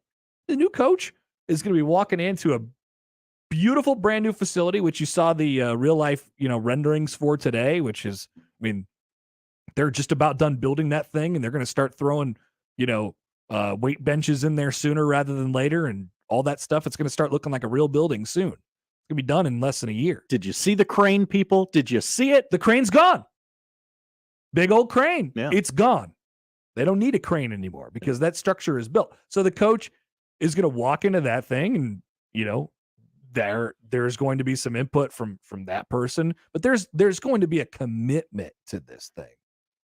It's not unlike any other place in or any other job in the world, in the sense that, like, you have to have a good coach and you have to commit to it, and you still have to do all the things that make good athletic departments good. Right? But I think sometimes we complicate it because people are so scarred by the history. So we're so scarred by the last 20 years. And we look at the coaches and we say, here's what we don't need. I think what I've done is I've tried to flip that into a positive. I think Nebraska's run the gamut of different coaches from different backgrounds that they've hired over the last 20 years. And because of that, there is no coach that automatically works. And there's no coach that automatically doesn't work. Are there still things that you want to see in a potential new coach? Yeah. boxes that you want to check from the resume. You want to have a guy have experiments or experience. You want him to do experiments too. You want him to be a scientist. Trev puts a lab coat on. He's pouring beakers into it. I deduce that this candidate will not work. You'd prefer it if your new coach had a science background. This just in from Lincoln. Trev Alberts has blown up the science lab. Have you tried just texting Trev? You got his number? We couldn't get a feedback on the All Sport. Well, I mean, that's the real burning question. We will get to that. I have not forgotten, Trev. But this is a more pressing matter. Like, hey, do you have a guy? If so, who? I think he's sitting up in his office, with his readers on and probably scrolling through Twitter and sort of just like, oh, what's going on? Well, this is kind of crazy. What's going on today? About me? What's going on today? All right. We got a couple more texts that we can get to on the text line here, and you continue to send those in at 402-951-1620. Michael Bruntz is going to join us here in just a couple minutes. I took a picture of our studio. I believe Jack Mitchell is going to just come in here and scroll on Twitter for a couple hours. Check his email. Yeah. He's going to take me up on this, I think. Okay. I offered. So you can come on over here if you'd like. And Neil is wondering on Twitter, why are there so many remote controls? Well, there's 2 TVs, and one of them has its own remote, and then there's the cable remotes that go with it as well. Then I believe there's a Roku remote for our second TV. Yeah, there's a lot of screens. There's a lot of different stuff going on here. It's bad for our eyes. If any ophthalmologists out there would like to sponsor the show, it would be very beneficial for you. Could we centralize this all in one remote? Maybe. Probably. But that would be much too complicated. It would take much too long. You'd have to program 15 the remote. minutes at least. Yeah. It's an issue. All right. We will come back. Michael Bruntz will join us here in just a couple minutes. We'll continue on a Thursday on the Connor Happer Show here on 1620 The Zone. Live from the Host Coffee Studio, this is 1620 The Zone. Email unsportsmanlike conduct on the Equitable Bank Zone inbox with whatever is on your mind, from your hot takes to what you think is one. The Zone inbox is brought to you by Equitable Bank. We take banking personally. We want to hear from you on the Equitable Bank Zone inbox. Buy your next vehicle your way from anywhere with Woodhouse. Start your journey online at woodhouse.com. Easily shop all new and pre-owned inventory. Explore payment options and apply for financing. Ready to purchase? Schedule your new vehicle for pickup from the dealership or have it delivered to your driveway. Need a little extra help in determining your perfect vehicle? Our knowledgeable and local dealerships can guide you to the vehicle that best matches your needs. Experience car buying your way with Woodhouse, a trusted auto partner since 1975. Creighton Sports Update. Creighton basketball is back. Single game tickets to all men's and women's basketball home games are on sale now. Don't miss any of the action this season and get your tickets online at gocreighton.com/tickets. And that's your Creighton Sports Update.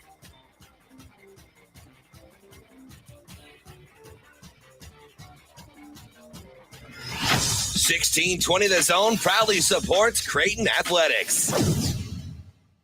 Mav Extravaganza! Saturday, 4 games in one day. Starting with men's soccer versus Eastern Illinois at 10:30 at Al Caniglia Field, followed by volleyball versus Oral Roberts at 12:30 at Baxter Arena. Then the Summit League Women's Soccer Championship at 3 o'clock at Al Caniglia Field with a chance to advance to the NCAA tournament. Finally, Omaha Maverick Hockey against 10th-ranked North Dakota at 7:07 at Baxter Arena. Special ticket pricing is available for all 4 events at the Baxter Arena box office or by calling 402-554-6200. Now is the time for a furnace inspection, and McCarthy's 1-hour heating and air conditioning is here to help. An annual furnace inspection and tune-up from McCarthy's is essential to keep dangerous carbon monoxide from leaking into your home. Join McCarthy's Comfort Club and get a twice-annual inspection of your furnace and AC, discounts on repairs, and priority service, all for a low monthly price that will never go up. Visit McCarthy's1hour.com and schedule your furnace tune-up. Stay warm and safe with McCarthy's 1-hour heating and air conditioning. Always on time or you don't pay a dime. Finding great candidates to hire can be like, well, trying to find a needle in a haystack. Sure, you can post your job to some job board, but then all you can do is hope the right person comes along, which is why you should try ZipRecruiter for free. at ZipRecruiter.com/radio. ZipRecruiter doesn't depend on candidates finding you. It finds them for you. Its powerful technology identifies people with the right experience and actively invites them to apply to your job. You get qualified candidates fast. So while other companies might deliver a lot of hay, ZipRecruiter finds you what you're looking for. The needle in the haystack. See why 4 out of 5 employers who post a job on ZipRecruiter get a quality candidate within the first day. ZipRecruiter, the smartest way to hire. And right now, you can try ZipRecruiter for free. That's right, free at ZipRecruiter.com/radio. That's ZipRecruiter.com/radio. ZipRecruiter.com/radio. Prescription products require an online consultation with a healthcare provider who will determine if a prescription is appropriate. Restrictions apply. See website for full details and important safety information. Subscription required. Refund available for 60 days after purchase. Hey guys, did you know there's a generic form of Viagra that works just the same but is 90% cheaper? And you can get it online? Just go to 4hims.com/radio. You'll get a free medical consultation, discreet shipping if prescribed, a 100% online process, and trusted generic alternatives to the biggest brands at 90% off. That's right, get generic for Viagra, the same active ingredient as brand name Viagra, but 90% cheaper. It's the same medication you get from your doctor, but with zero copay, no expensive appointments, and no awkward face-to-face conversations. Results are guaranteed or your money back. To start your free online visit, you need to go to this exclusive address, 4hims.com/radio. That's 4hims.com/radio for your free online visit. FORHIMS.com/RADIO. Roxanne Watson is on a mission to have more people sign up as organ, eye, and tissue donors. What drives her? Roxanne received a heart transplant made possible by an organ donor. I decided that day to devote myself to signing up the most people in the United States. That's my goal. Now she's a powerful force for good. What could you make possible as an organ, eye, and tissue donor? Leave behind the gift of life. Go to organdonor.gov.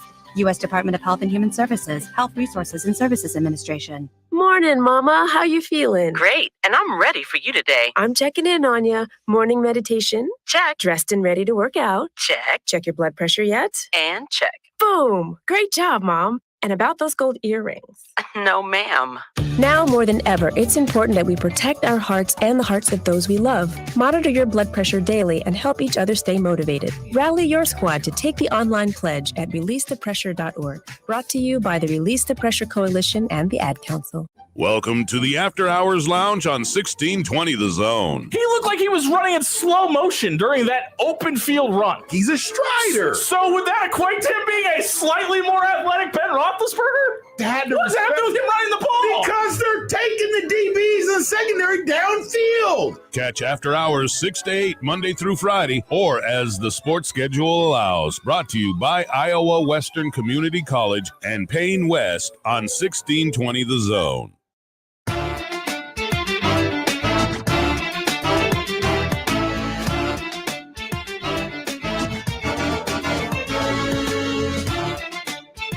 All right, welcome back for the Connor Happer Show here on 1620 The Zone and 1620thezone.com. All right, one of the staples of when we have Michael Bruntz on is something happens.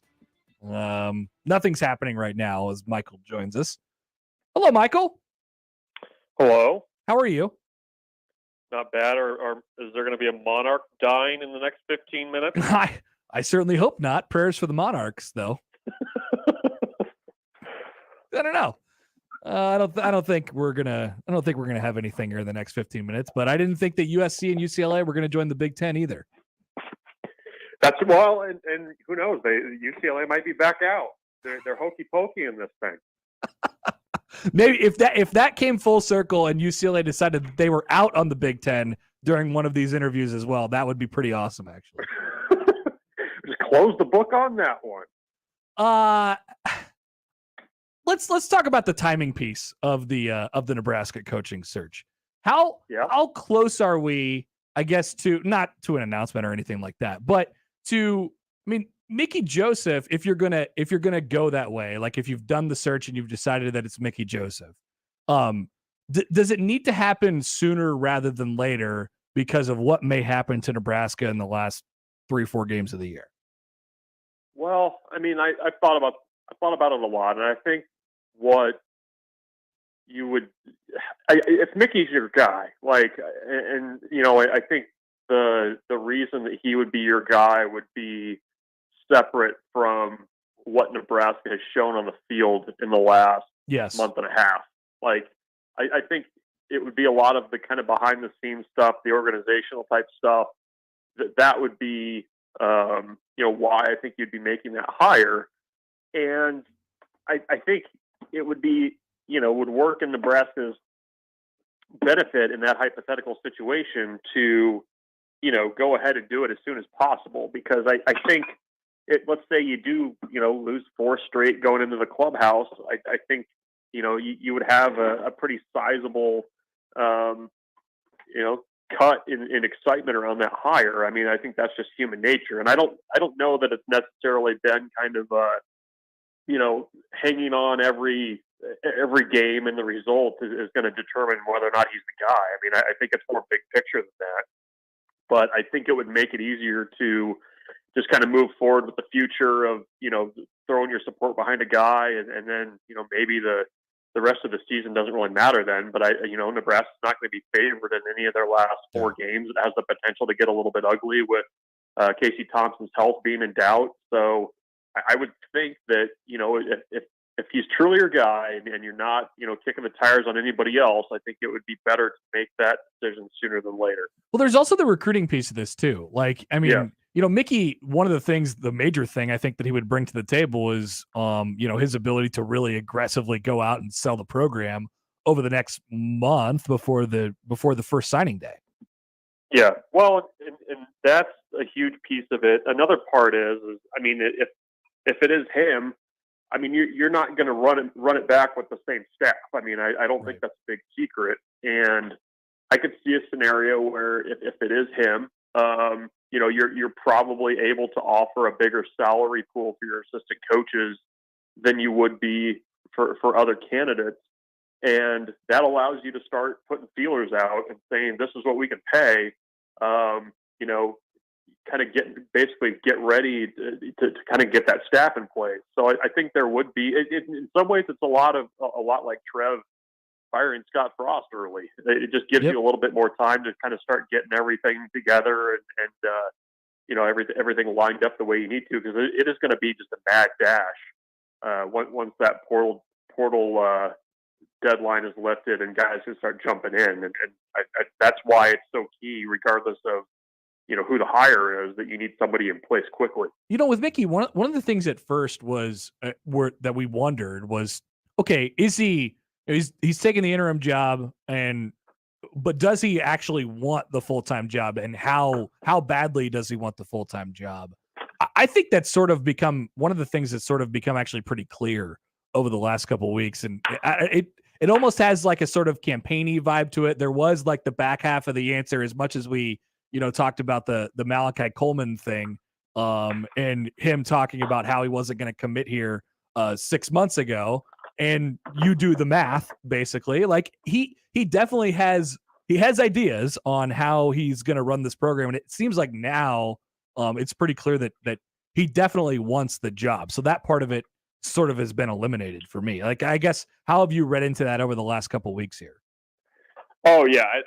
I don't think that there's much question that, he would, take that job if it were offered. And I think as he's gotten into this a little bit more, you've kind of seen him get a little bit more comfortable in that role. I mean, even in his interactions with the media, I mean, you see that kind of growing comfort week over week of, kind of the outside stuff of being a head coach. And I think he has ideas about how he would run a program and, maybe what he would do differently. So I guess I never really kind of bought into the idea that he wouldn't want the head coaching job. I mean, it was not that he didn't want it, but he's been more outward about it seemingly now, without outwardly, for sure saying it. Yeah. Well, I mean, and you see, he had the SI piece, I think, that was kind of a piece of that.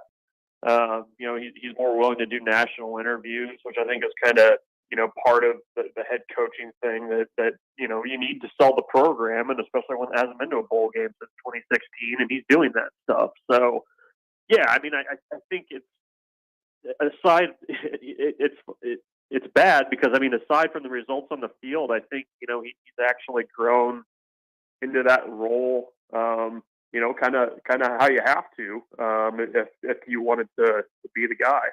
Yeah. Michael Bruntz of Husker 24/7 is with us. Bruntz, do you think Minnesota is a tougher challenge than Illinois presented for Nebraska last Saturday?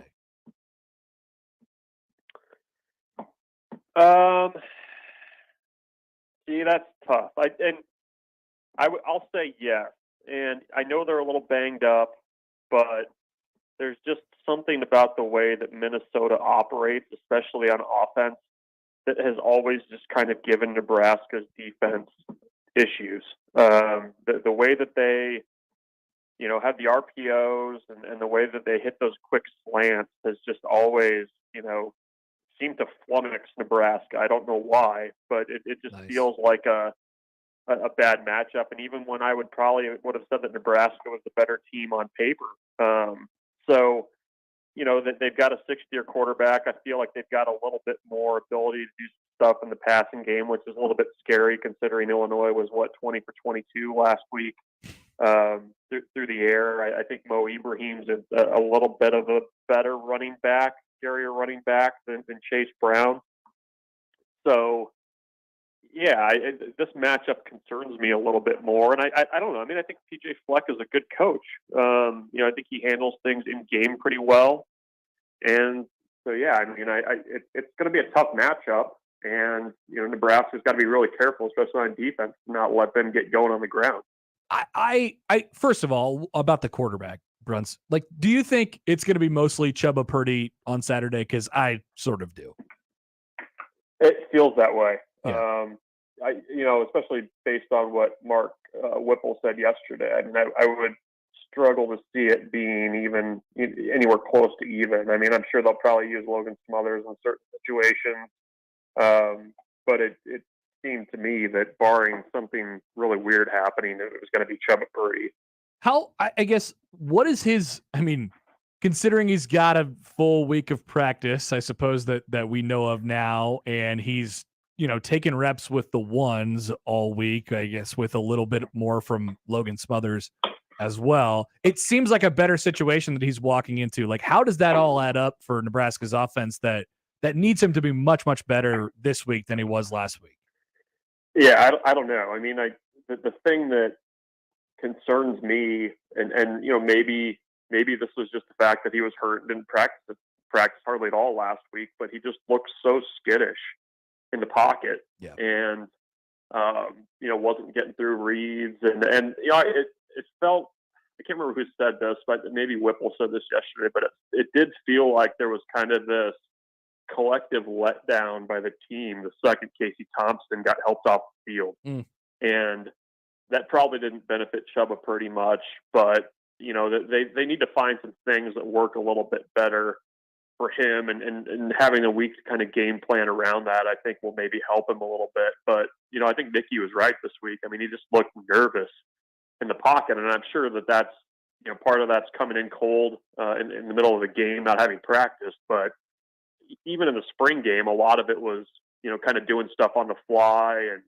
improvising a little bit. And Nebraska just needs to find something in that offense that they can kind of go to with him and kind of make that work. Because I just don't know that the deep ball threat will be there as much with Trey Palmer, with either of those backup quarterbacks in there. Is it more of a Whipple thing that they don't want to, they seemingly don't want to go to Logan Smothers all that much? Or is it more, does it reflect on Logan more and his sort of unreadiness? I don't know. It feels more like a Whipple thing to me in terms of what they want to do.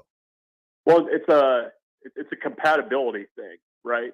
I think that for the offense that Mark Whipple envisions running, I think Chubba Purdy probably makes the most sense there.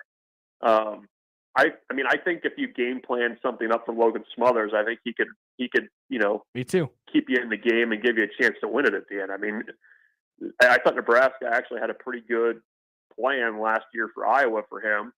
And, I just don't know that he's necessarily the type of quarterback that Mark Whipple has typically recruited and kind of developed his offense around. So I think that's probably why you're seeing Chubba Purdy mentioned more than Logan Smothers. I mean, the deep ball is not there as much with Smothers, but I think he makes smart plays. I think you kind of know where the ball's going to go, but my sense is that Whipple just feels more comfortable with Purdy and what he can do. Mickey's comments about how to sort of run an offense in the Big Ten and moving people off the point and running the ball doesn't exactly reflect Nebraska's offense right now. Like, I listen to Mickey answer that question, and I sort of, I go back to the first part of what I asked you about him sort of like campaigning for the job. Like, I think that's sort of like a future question rather than it is a right now question. But it's interesting when you combine that with the fact of what Nebraska's offense looks like at this very moment.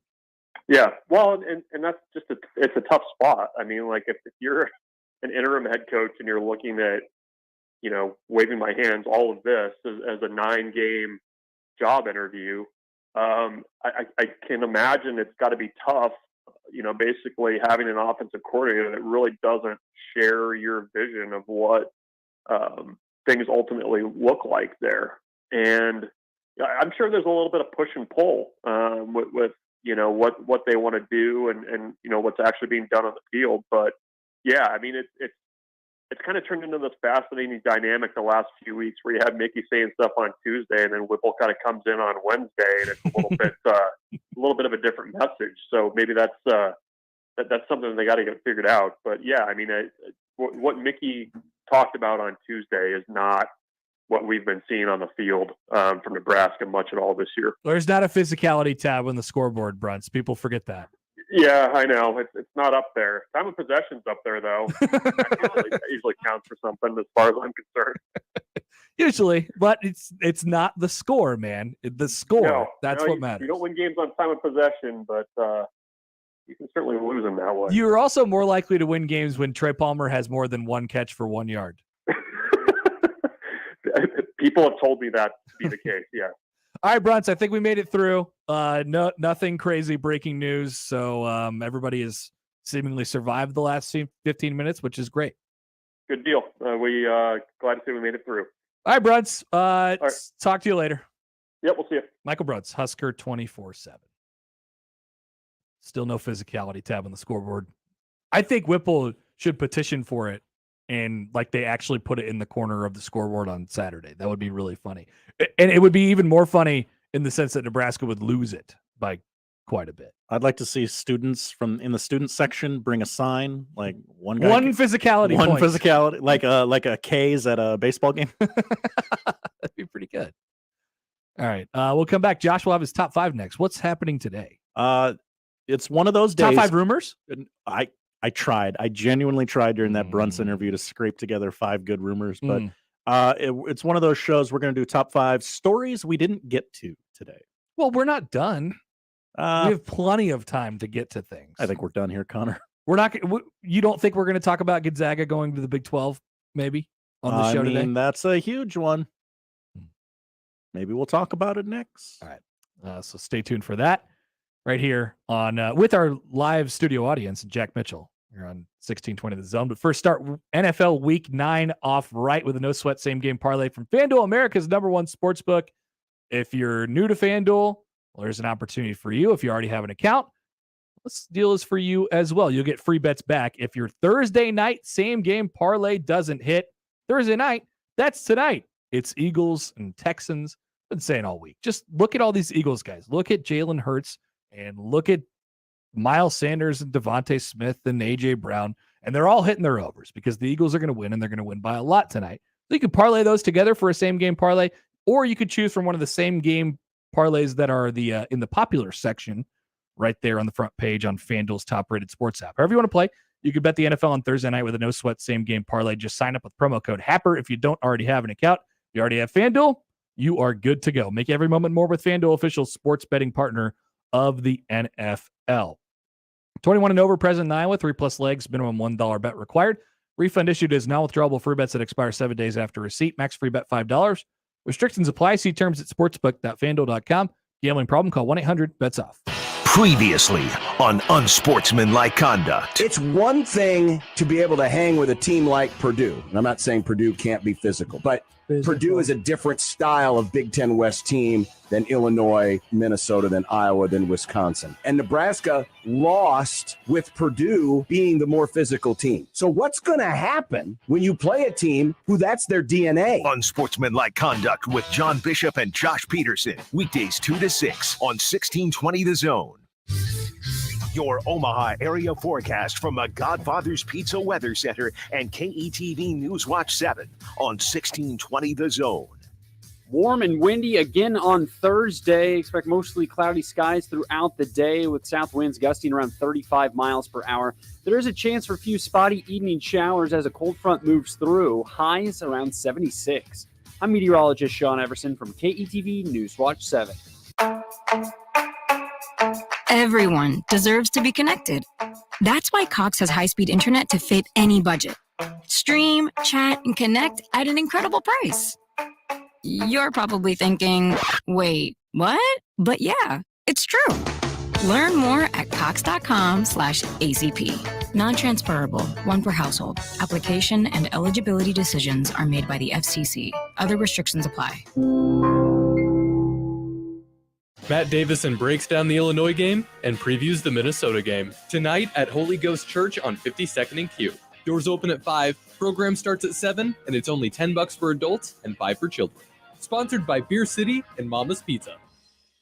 Omaha Hockey welcomes their rival early this year. Number 10 North Dakota is in town for Omaha's first NCHC matchup of the season. Pregame is at 6:30 Friday and Saturday. Puck drops at 7:07 on your home for Maverick Hockey. News Talk 1290 Coil. Cool air temperatures mixed with warm soil temperatures means it's time to plant. Visit Lanahaas Garden Center for the Metro's largest selection of homegrown trees and plants. Rooted in quality, unmatched value. Lanahaas Nurseries, 192nd and Center. With Black Friday savings at the Home Depot, you can get top brand laundry sets with the latest tech to tackle any mess you might face this holiday, like automatic fabric and load size detection for spills of any size, from cookies and milk on your favorite holiday sweater to the toddler of the house discovering just how fun cranberry sauce can be. Make more magic this holiday season. Let your new appliances handle the mess. Shop Black Friday savings and get up to 30% off, plus instantly save up to $750 on select LG laundry sets at the Home Depot. How doers get more done. Offer valid November 2nd through 30th. U.S. only. See store or online for details. Hi, this is Doug Nodgard with Equitable Bank. Great service never goes out of style. When the digital age dawned, many said computers would be able to handle many of the interactions that used to take a person. Boy, were they wrong. How many times have you called your bank and gotten a recording to press 1 or 2? Not at Equitable. Not only does Equitable answer your call in the first ring, it's answered by a human being. That's because Equitable Bank values its customers. Equitable Bank, we take banking personally. Member FDIC. Prescription products require an online consultation with a healthcare provider who will determine if a prescription is appropriate. Restrictions apply. See website for full details and important safety information. Subscription required. Refund available for 60 days after purchase. Hey guys, did you know there's a generic form of Viagra that works just the same, but is 90% cheaper? And you can get it online? Just go to 4hims.com/radio. You'll get a free medical consultation, discreet shipping if prescribed, a 100% online process, and trusted generic alternatives to the biggest brands at 90% off. That's right, get generic for Viagra, the same active ingredient as brand name Viagra, but 90% cheaper. It's the same medication you get from your doctor, but with zero copay, no expensive appointments, and no awkward face-to-face conversations. Results are guaranteed or your money back. To start your free online visit, you need to go to this exclusive address, 4hims.com/radio. That's 4hims.com/radio for your free online visit. FORHIMS.com/RADIO.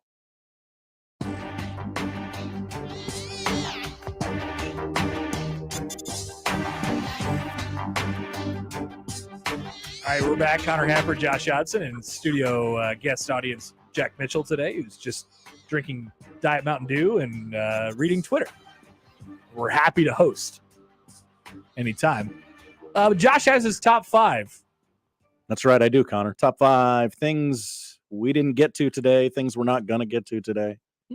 However you want to frame it. Never say never. Well, we're going to get to them right now. Okay. Which is how this works. Shall we begin? You ready? We should. Okay, you understand what we're doing here? I do. Okay. God, come on. Take forever. Number 5. Number 5, Ray Guy has died. Yeah, we weren't going to get to that. What's your best Ray Guy memory, Connor? Oh, they give away the Ray Guy Award to the best punter every year. He was a first-round draft pick. Nice.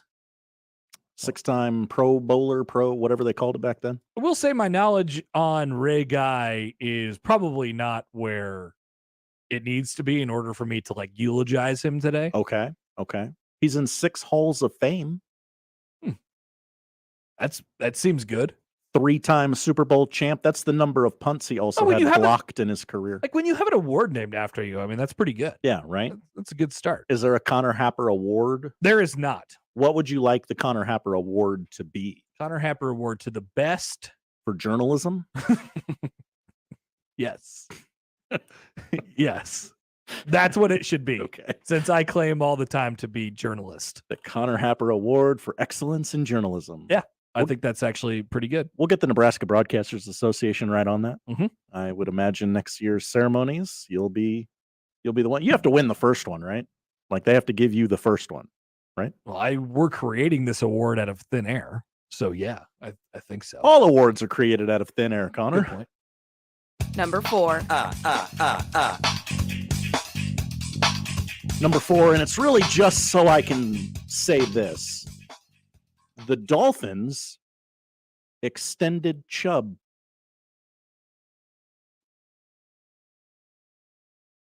That's all I wanted. I just wanted to get that joke out there, Connor. Bradley? Yeah. Okay. Bradley. Yeah, gotcha. That's his name. How did you take it?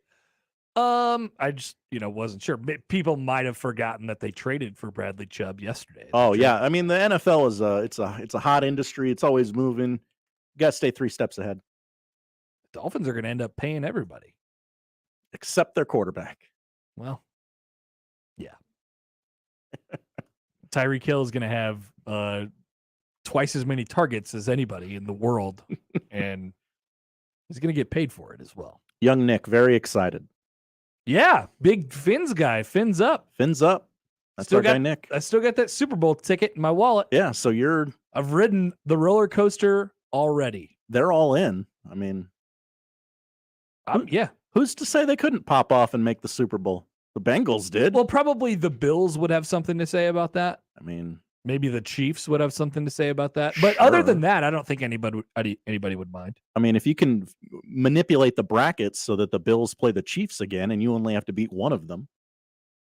Breaking news, Josh. Tom Brady has said there's a lot of football to play, and we need to play better. Wow. So Tom Brady not retiring. Big if true. We're still waiting, though. Still waiting. You can start any time, Tom. Like, you don't have to wait until the end of the season to play well. Mm-hmm. 3. Combination of 3 and 5. Number 3. Third biggest story we didn't get to today.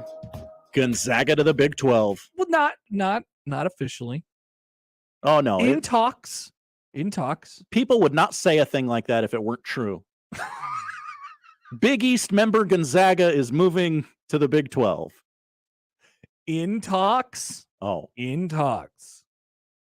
Gonzaga's athletic director met in person with the Big 12 commissioner last week. That happened. Do you think he had to say... That was reported by Pete Thamel. He had to say what Trev said. You're going to see me meeting with a lot of people. Mm-hmm. That doesn't mean that we're talking. It's just you're means going we're to see talking. Gonzaga meeting with a lot of conferences. Yeah. And you're going to see Brett Yormark meet with a lot of other teams. Going to hear a lot of rumors. The Big 12, of course, coming off of it, signing its major TV deal a couple days ago, and now potentially adding Gonzaga. We are definitely past the world where we passed this world long ago, but Gonzaga in the Big 12 would that be the biggest geographical anomaly that we have in college sports? USC and UCLA in the Big 10. Yeah, it'd be comes to mind. It'd be pretty close. Had Gonzaga moved to BYU will be in the Big 12, so they sort of cut the path in half there. If Gonzaga had actually joined the Big East, that would be the funniest that would be example. It's already funny that Creighton's in the Big East. Yes. It would be much funnier if Gonzaga was in the Big East. You had a team from Spokane. In the Big East. We are leaving the What are they in the West Coast Conference? Yeah. Big West. Does this seem What is it called? Does this seem likely though? Like they don't have a football team. They don't. So like, as Greg and Lincoln points out. I mean, it'd be a hell of a coup for basketball. Could you imagine Gonzaga and Kansas playing twice a year? That'd be awesome. That'd be great. That'd be really great. I mean, they have to definitely think outside the box. They're not going to get as big of payouts as the teams in the Big 12 and the Big 10 and the SEC are. So like they may need to shift and like, hey, maybe we emphasize basketball a little more than we are right now. Yeah, and I think there's like a real, there's a carving out of a niche there for those conferences to be a little bit different. We have the football conferences. And then we have the other ones. Yeah. I think in the modern sports landscape, like, sure, it might be weird for the first 6 months, but then oh yeah, that's the way it is. Yeah. They just play those teams. Yeah. That's how it is now. Number 2. Here comes 2. Number 2. The Philly-Houston double play. I don't know if you're familiar with this. The World Series is going on, Connor. There was a game with no hits last There night. was. Not a no-hitter, but a game with no hits. Stop. Thank you. But yeah, that's between the Philadelphia Phillies and the Houston Astros. And in the NFL tonight, the Philadelphia Eagles are playing the Houston Texans. Over under, what would be the number on crowd shots of people watching the baseball game on their phone in Reliance Stadium today? 6.5. I mean, I'd set it high. 6.5. Okay, we'll stick with that number. Al Michaels is going to talk about it a lot because he's not talking about the game tonight. I feel bad. This is going to be another miserable night for Al. I feel bad for Kirk because he genuinely, Kirk's excited to be there. Kirk is still into it. He's so happy for this opportunity. Yeah. He's doing really well. Yeah, he's so happy to be here. He's trying to you get the sense almost that he's trying to impress Al with his football knowledge at some points, and Al just could not care less. We're football guys, Al. We're doing it, man. We're doing it. Why do you call multiple games a week, kid? You got to slow down. Gonna burn yourself out. Yeah, that'll be an intriguing storyline to watch tonight. Both going on at the same time, and then the following TV ratings might be interesting as well. It will be interesting because crime's a little harder for some sections of the populace to find. Yep. Leads us to our number 1 story that we're not going to get to. It's a big one, Connor. What is it? What's it about? Worthy of celebration. Make it so, number 1. Number 1. By the way, Game 3 of the World Series on Tuesday, just over 11 million viewers. Decent. It's about what the NFL might expect tonight. Yeah. Okay. The number 1 story we're not going to get to today. The Los Angeles Lakers won a basketball game. Well, they did that a couple nights ago against the Nuggets. Well, they did it again at home in overtime. Why against is this the number Pelicans. 1? Matt Ryan forced overtime. Matt Ryan? Yeah. The Colts quarterback? No. Matt Ryan, the basketball player. I don't know who that is. Did you know poll question? Did you know the Lakers had a basketball player named Matt Ryan? Absolutely make that a poll question. He went to Chattanooga. He was born in 1997. My God. Quick facts on Matt Ryan, the basketball player. They won. His profile picture on ESPN.com is him wearing a Celtics jersey. I'm a Celtics fan. I didn't know Matt Ryan was a part of that team. You've never heard of that man? I knew there was a basketball player named Matt Ryan. I didn't know he played for the Lakers and used to play for the Celtics. Well, the Lakers, so they got their second win. They did. And in this dramatic is fashion. This is the number 1 story for you. It is. I mean, have you watched ESPN today? No. I mean, they're talking about 2 things on ESPN today. They're talking about Green Bay Packers doing nothing to help Aaron Rodgers and the Lakers winning a basketball game. It's amazing how we can live in just completely different sports worlds, and it's because they are talking about God knows what. I have no idea what happened with the Lakers last night or what Russell Westbrook did, or I guess I have an idea of what Kyrie Irving is attempting to say. Oh, that's right. That was going to be my joke. After the number 1 sounder played, I was going to say Kyrie and then just go to break. Yeah. And we just haven't, like the biggest story, the biggest news to us is us following Twitter rumors today. Just very different shows. Not even paying attention to any of the things that are happening. Anthony Davis had 20 and 16 last night, Connor. Is he back? No. Are you prepared to say Anthony Davis is back? He will be hurt soon. I did not wish this upon him. It'll just happen. It will. 1 o'clock hour is coming up next. Thank you, Josh. It's top 5. Ryan Burns of Gopher Illustrated will join us. We will talk about the Gophers and the boat that rose into Lincoln on Saturday morning/afternoon. Next year on 1620 The Zone. It's an NFL doubleheader on Sports USA. And first, we're in Foxborough as the Indianapolis Colts race into New England to face the Patriots with Mack, Jacoby, and Ramondre Stevenson. Then, it's off to the Sunshine State as Stafford and the Super Bowl champion Los Angeles Rams square off with Tom Brady and the Tampa Bay Buccaneers. Caught! Touchdown, Mike Evans! It's the Colts at the Pats, then the Rams at the Bucs. This Sunday on Sports USA. If it's the NFL, it's on 1620 The Zone.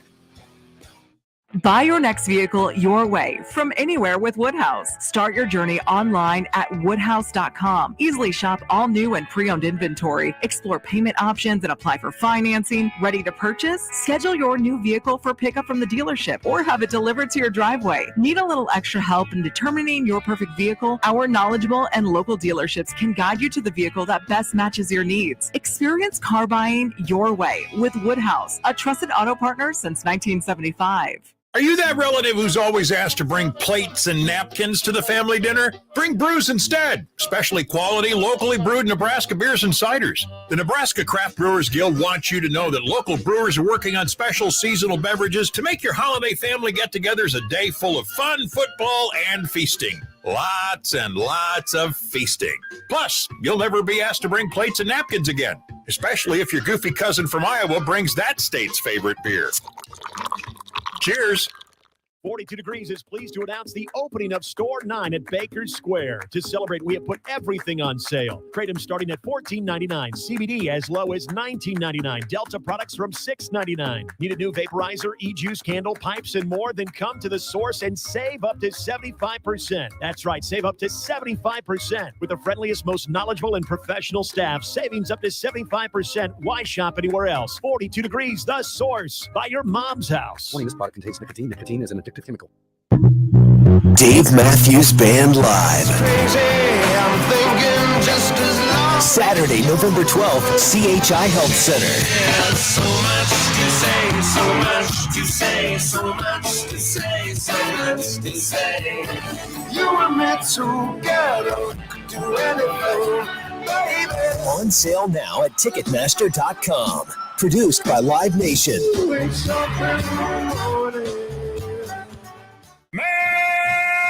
Extravaganza! Saturday, 4 games in one day. Starting with men's soccer versus Eastern Illinois at 10:30 at Al Caniglia Field, followed by volleyball versus Oral Roberts at 12:30 at Baxter Arena. Then the Summit League Women's Soccer Championship at 3 o'clock at Al Caniglia Field with a chance to advance to the NCAA tournament. Finally, Omaha Maverick Hockey against 10th-ranked North Dakota at 7:07 at Baxter Arena. Special ticket pricing is available for all 4 events at the Baxter Arena box office or by calling 402-554-6200.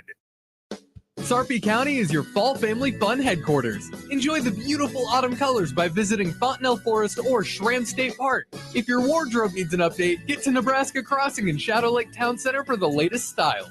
Then, with one visit to Bella's Pumpkin Patch or the Bellevue Berry Farm, you'll see why Sarpy County is the Halloween capital of the Midwest. With more than 2,000 affordable rooms, make it a weekend.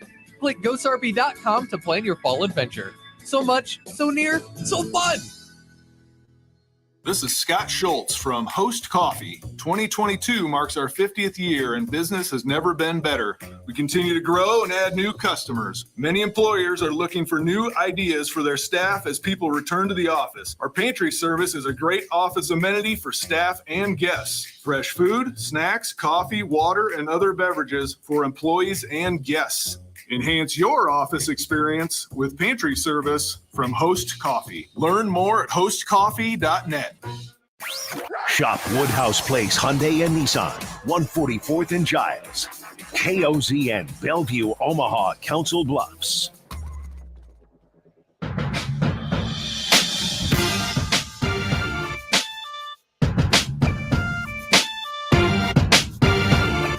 All right, welcome back.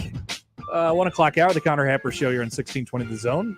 1620thezone.com. Connor Happer and Josh Odson with you. Let's talk some Minnesota Gophers with Ryan Burns of Gopher Illustrated, the Minnesota 24/7 site. Ryan, hello. How are you? I'm doing well. I appreciate you guys having me on. Of course. Happy to talk about rowing the boat anytime we get the opportunity to. What has been the change? Is it just the quality of competition over the last month or so? Minnesota loses 3 in a row against Purdue and Illinois, Penn State. At the beginning of the season, they look like the sort of clear-cut favorite to win the Big Ten West. Has anything changed, or is it just quality of competition? I think some things have changed. I mean, you mentioned that September. They outscored their opponents 183-24, and everybody's riding high. Minnesota's ranked, and then it fell apart in October, and I think a large part of that is the passing game. You look at Minnesota's passing game in October: 1 passing touchdown, 7 interceptions. So what changed? Well, they lost their stud receiver, Chris Ottman-Bell, who was their bona fide wide receiver 1. He went down after that Colorado game with a season-ending knee injury. And the reality is Minnesota's pass catchers just haven't been good enough. I know that some people up here like to put it on the quarterback, and it's not, there's obviously some blame to be there, but the amount of times where the quarterback has dropped back to pass, and whether it's Ben Tanner Morgan or the number 2 Athan Kaliak-Manis, that these receivers just can't get off press man, and they just aren't creating separation. A contested catch is very much a theory right now, and that's why Minnesota has struggled as much as they have. So, yeah, it was a step up in competition, but I look at those first 2 games specifically in Purdue and Illinois. Minnesota was tied in the fourth quarter with Purdue. They dropped the touchdown where it hit the receiver in the chest and bounced to the opposing defensive back for an interception. That was a huge swing in that Purdue game. And then against Illinois, they're leading in the second half. But that passing game, to me, is the biggest reason why Minnesota's at where they are. How do you expect them to – I mean, do you expect them to need that piece of it as much this week? Obviously, plan A is to, get downhill and run it on Nebraska. It's something that Minnesota's done really, really well over the last few years here. It's just not been a good matchup on the Nebraska side of things. So, plan A is to get out in front and start that way. But you would expect that Nebraska will sort of load the box and try and stop that. I imagine that's what other opponents over the last couple of weeks have done too. Yeah, I would imagine Bill Busch probably knows, like I do, that the key to slowing down Minnesota's offense is slowing down Mohamed Ibrahim. Yep. Now, that's a lot easier said than done, because now he holds the modern-day record in the Big Ten with 16 consecutive 100-yard gains. And really only one of the seasons where Mo has been a Golden Gopher that is one that Minnesota's had a viable passing attack, and that was back in 2019. So each and every week, every opposing coordinator knows that you're going to have to stop Mo. Now, that's, like I said, a lot easier said than done, but I'd be curious to get your opinion on this, because this is something I haven't exactly figured out yet. Now, I look at the stats and see that Nebraska is, I believe, 11th in the conference in run defense, yet I look at 4 of their 5 opponents, and they've only really faced one good running offense, and that was Illinois last week, and I'd argue that they did a pretty decent job at slowing down Chase Brown, holding him under 5 yards a carry on 32 attempts. So is it just that that Nebraska has been down in so many games, so opposing teams are just running the ball, and so that's where the stats look like they are? Or how would you assess this Nebraska run defense? Well, I think, the Purdue one was really interesting because, Nebraska, I don't think was prepared for Purdue to sort of have a 2-pronged attack at them. They were obviously worried about them in the short passing game, and they carved them up there as well. But then Purdue turned around and Purdue, Ryan, they'll run the ball a couple times, and if it's not working, they're just done with it. They'll go away from it. But they got success on it, and they ran it all over Nebraska sort of all night. Like the teams that have been a little bit closer to one-dimensional or don't put as much on their quarterback's shoulders, Nebraska's been better against. Okay. And that's, so it'll be interesting, because Minnesota's had a lot of run game success. That's why I believe PJ Fleck's 4-1 against Nebraska in his tenure here. But that's going to be, for Nebraska's defense, the game plan to stopping Minnesota's offense is rather simple. If you can slow down Mo Ibrahim, which, again, easier said than done, you're going to have a pretty good shot to win this football game. Why do you think specifically, what Minnesota does is given specifically Nebraska so many problems over the last couple of years, and specifically in the run game. Like, is it something that they're doing or what Nebraska is doing that makes it such a bad matchup? Because every time Nebraska plays Minnesota, it just feels like, man, this is a train that really can't be stopped. Well, that's where, again, I don't watch enough Nebraska football to know the full story, but from my viewpoint here in Minneapolis, when I've watched these games in the last few years, it's just been physicality. I mean, Minnesota has just won in the trenches, and yes, it helps to have a really good all Big Ten running back like Mo Ibrahim is, but it's just been physicality on both sides. I mean, you even look at on the other side of the ball where I believe no other offensive line in the Big Ten West has allowed more pressures than Nebraska's, yet on the flip side, Minnesota's front seven is, I believe, dead last in the Big Ten West in getting pressure. So it's that old, a movable object meets a stoppable force on the other side. But I think plays a big part in why Minnesota's had so much success is Nebraska knows what Minnesota wants to do. Regardless of who the coordinator's been the last few years, Minnesota wants to run the football, and why they've been successful more or less is just because, in my eyes, they've been the more physical team out on that field. Defensively, what's gone right? I mean, this is one of the top defenses in the country so far. Obviously, when it's going well, it gets help from its offense, but they've built a really, really steady defense up there over the last couple of years, and now rebuilt it into a really, really sharp one. I guess what's the key to making Minnesota's defense go this year? Yeah, so Joe Rossi, Minnesota's defensive coordinator, wants to do two things on a given week. That's number one, limit explosive plays, which I'll tell you from talking with him yesterday, he's petrified of this Nebraska aerial assault that has generated, I believe he said, 11 or 13 explosive plays in the last 2 weeks. And that's a big concern for them. And then they've also done a really good job of stopping the run. That's where another thing, you look at that 3-game losing streak for Minnesota, they allowed opposing running backs in each of those 3 losses to run for at least 144 yards. Well, last week when they took on Rutgers, they, I believe, held the opposing running back to just 40 yards. So when Minnesota's good, they're eliminating explosive plays. They're making the opposing offense drive 8, 10, 12 plays down the field, saying eventually you're going to make a mistake and we're either going to settle for a field goal or get the turnover. Well, you look at that 3-game losing streak, they weren't able to stop the run. They weren't able to get off the field on third down, and they weren't generating takeaways. So I look at this defense as a unit. There really isn't a ton of stars there outside of maybe the safety, Tyler Nubin, who is playing at an incredibly high level right now, had 2 interceptions last week against Rutgers. But it's a collective unit where there may not be a ton of stars, but they know what they're doing as a defense.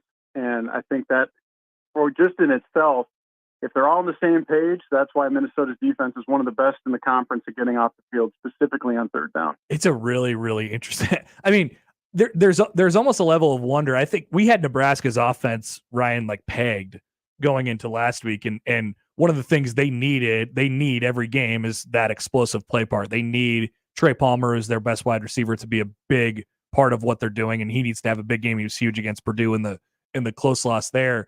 But now there's quarterback uncertainty going into this week. I don't think they're going to have Casey Thompson on Saturday. So last week was sort of a mess when they threw in a backup and then another into the game. And now we don't know exactly what we're going to get. It's an offensive coordinator who I don't think he really mirrors the vision of what interim head coach Mickey Joseph wants to do. Like, Nebraska's sort of a wild card on offense right now. But I don't know that their ceiling is particularly high, but the explosive play part, that's what Nebraska is going to try and pinpoint. You could pretty much guarantee it. Yeah. And that's where, again, from just looking at the stats and not knowing as much about Nebraska football as you do, but I think this Trey Palmer matchup is very interesting for Minnesota because Trey is obviously a slot receiver. I think 70% of his snaps have come there this season. And Minnesota really hasn't faced a good, I argue, an all Big Ten receiver like Trey Palmer is, and especially in the slot. They have not been tested. Their slot corners of Beanie Bishop, Ryan Stapp. We'll see if maybe one of the safeties on. So I am incredibly curious to see what Minnesota does to try and slow down this passing attack, including Trey Palmer, because like I do, Nebraska just loves to push the ball down the field. Mm-hmm. Now, we're going to see how much that maybe varies from Casey Thompson to Chubba Purdy or whoever it is, taking the snaps back there. But this is there are weapons out there. I can assure you, from what I've seen in Minnesota's pass catching core, and then turning on some Nebraska tape, I would love to have be watching and covering some of the Nebraska receivers compared to what we've seen Minnesota's pass catchers execute as the last few weeks. But I mean, that's going to be the key to the game. Does whoever the quarterback is have enough time to push the ball down the field? Because I mentioned it, Nebraska's offensive line and pass pro has not been good. But on the flip side, Minnesota's dead last in the Big Ten overall in sacks. They're dead last in the Big Ten in pressure rate. I mean, they have struggled immensely to get after the passer. So which one of those two is going to give? Is Chuba Purdy going to have all day to throw? And if he does, that's probably not good news for Minnesota's defense. Or does Minnesota's pass rush finally come alive to start November here? I think that's probably the biggest key for me when looking at these two teams. Ryan, Gophers are 2-3 in the league right now with, 4 potentially winnable games down the stretch. I guess, how do you, if you're Minnesota, how do you sort of stay the course here when you've lost to Purdue and Illinois, the two teams that you're in contention with in the Big Ten West? So it's hard to sort of overcome that, but still a lot to gain and potentially, win 9 in the final 4 games of the year. I guess what the season as a whole, what can you take away from it at this point? And then if it's to finish out pretty well. Yeah, you mentioned it. There was again, from the September you had to where you are now, where again, you're just blowing out opponents. And then you have a disappointing October like they did. Now you're heading into November where I don't know how Vegas is going to see it, but I would imagine Minnesota is going to be favored in 3 of the last 4 games, maybe all 4, depending on what happens with Wisconsin here in the next 3 games. But I think for them to kind of salvage this, again, I thought that Minnesota coming into the season was a Big Ten West contending team. And if they can salvage this thing, and again, in an ideal world, you win out. And I think that if Minnesota can find a passing game, that's doable. But if they continue to struggle in the passing game, 2-2 is certainly on the docket, if not 1-3. So if they're going to salvage this thing, they have to get another win this weekend against Nebraska. They're going to have to take care of what I think is a very woeful Northwestern team.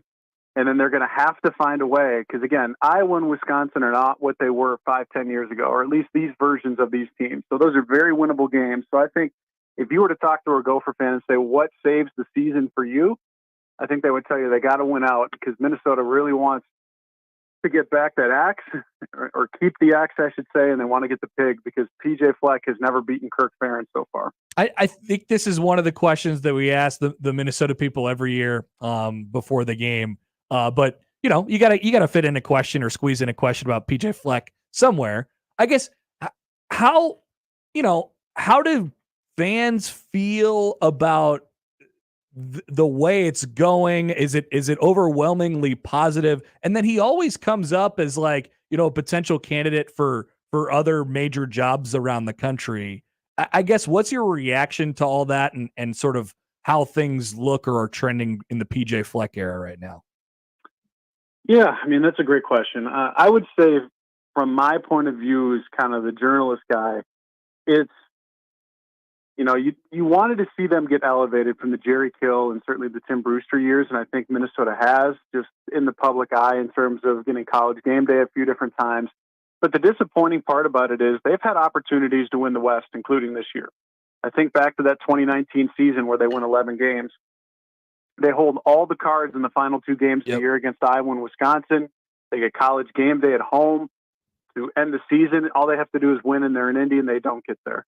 You look at last season, and this is, I look at it and say, if Nebraska can hold on to a 2-score lead in the 4th quarter against Iowa on Black Friday, Minnesota actually goes to Indy. Yep. But, so it doesn't work out that way. Minnesota avoids another trip to Indianapolis. And then I even look at this season. I didn't think coming into the year Wisconsin and Iowa were going to be particularly good. That's why I thought Minnesota had a great shot at the West. But then they falter in those Illinois and Purdue games, and now Illinois looks like a very, very good football team, as Husker fans just saw last week. So it's disappointing that Minnesota hasn't been to Indianapolis yet, certainly.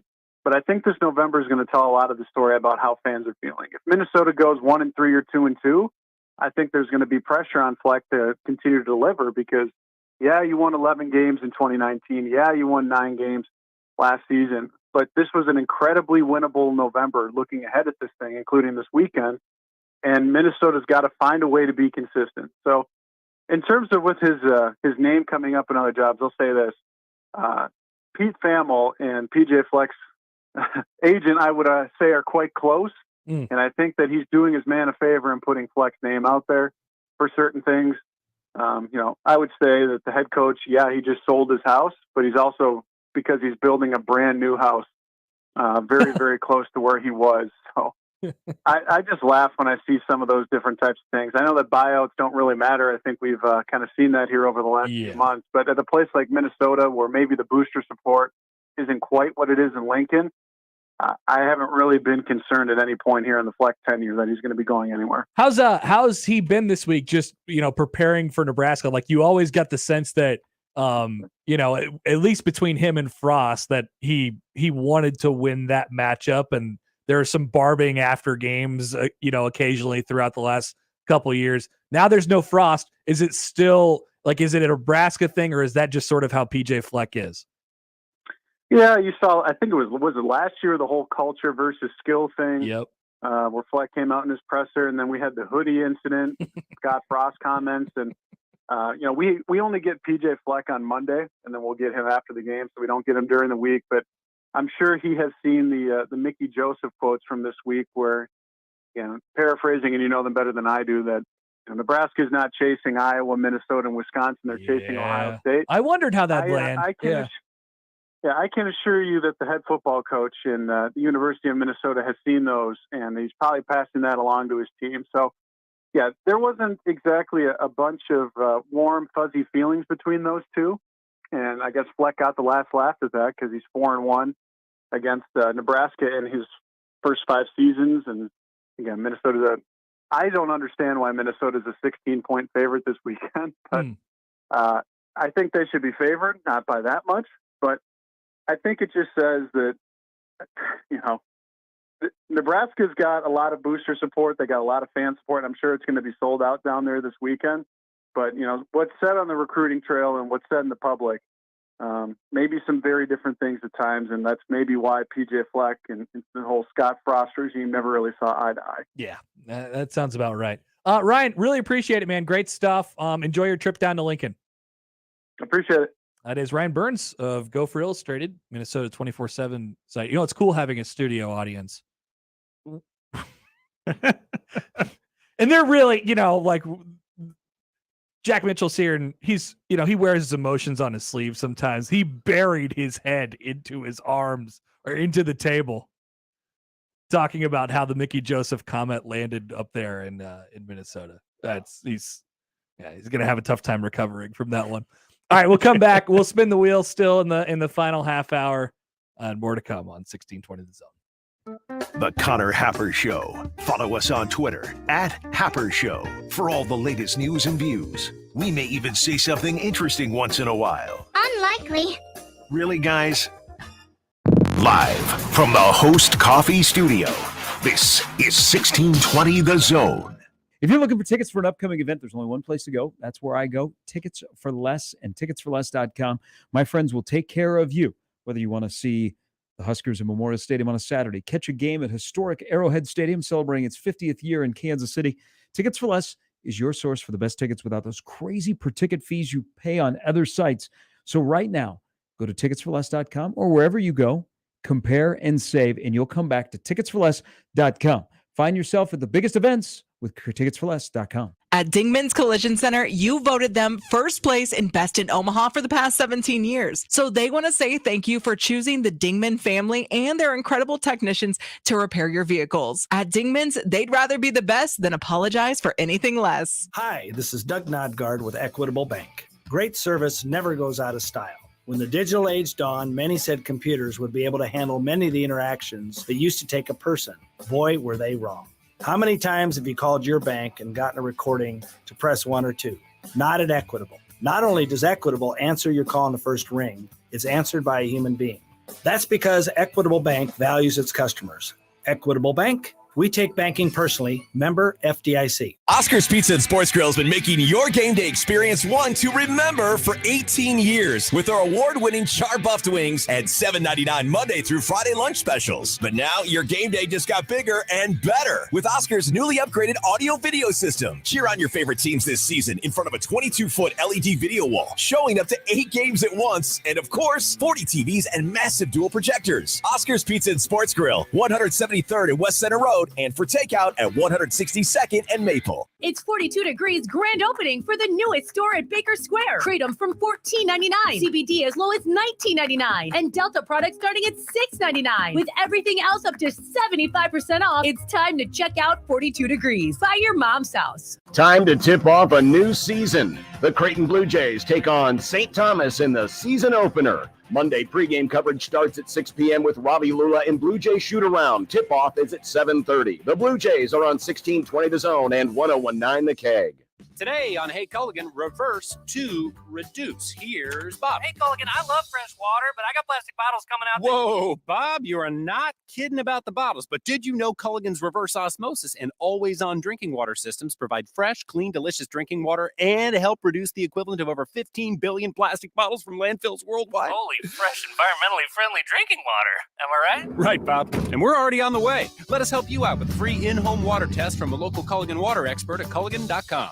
Prescription products require an online consultation with a healthcare provider who will determine if a prescription is appropriate. Restrictions apply. See website for full details and important safety information. Subscription required. Refund available for 60 days after purchase. Hey guys, did you know there's a generic form of Viagra that works just the same, but is 90% cheaper? And you can get it online? Just go to 4hims.com/radio.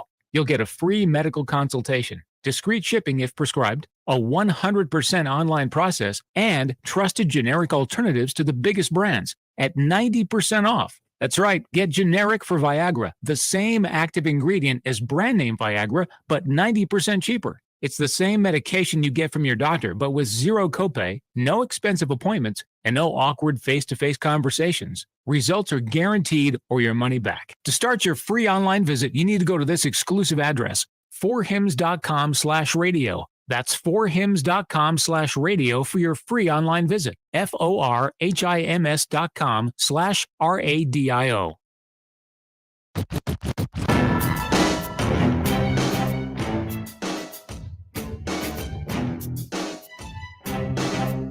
Many people are asking, what will the wheel look like today? Just a normal wheel. Good question. Yeah. A better producer would have crafted some elaborate joke for the visual. Chris Peterson's on the wheel.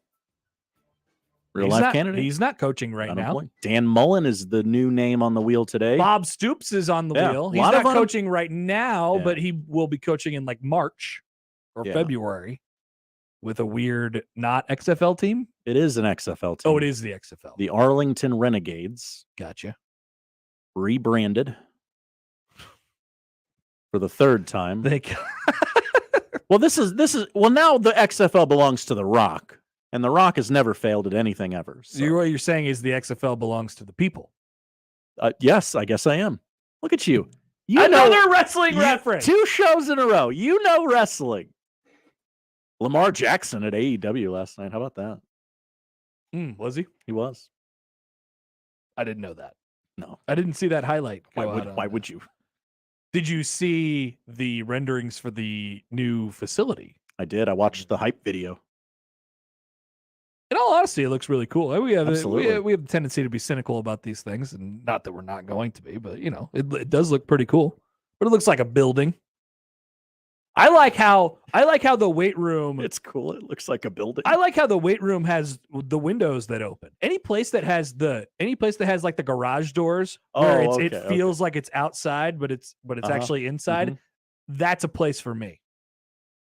I like those places. So you like a cheeseburger in paradise? No, if you remember, yeah. Well, I guess so. Yeah. Yeah.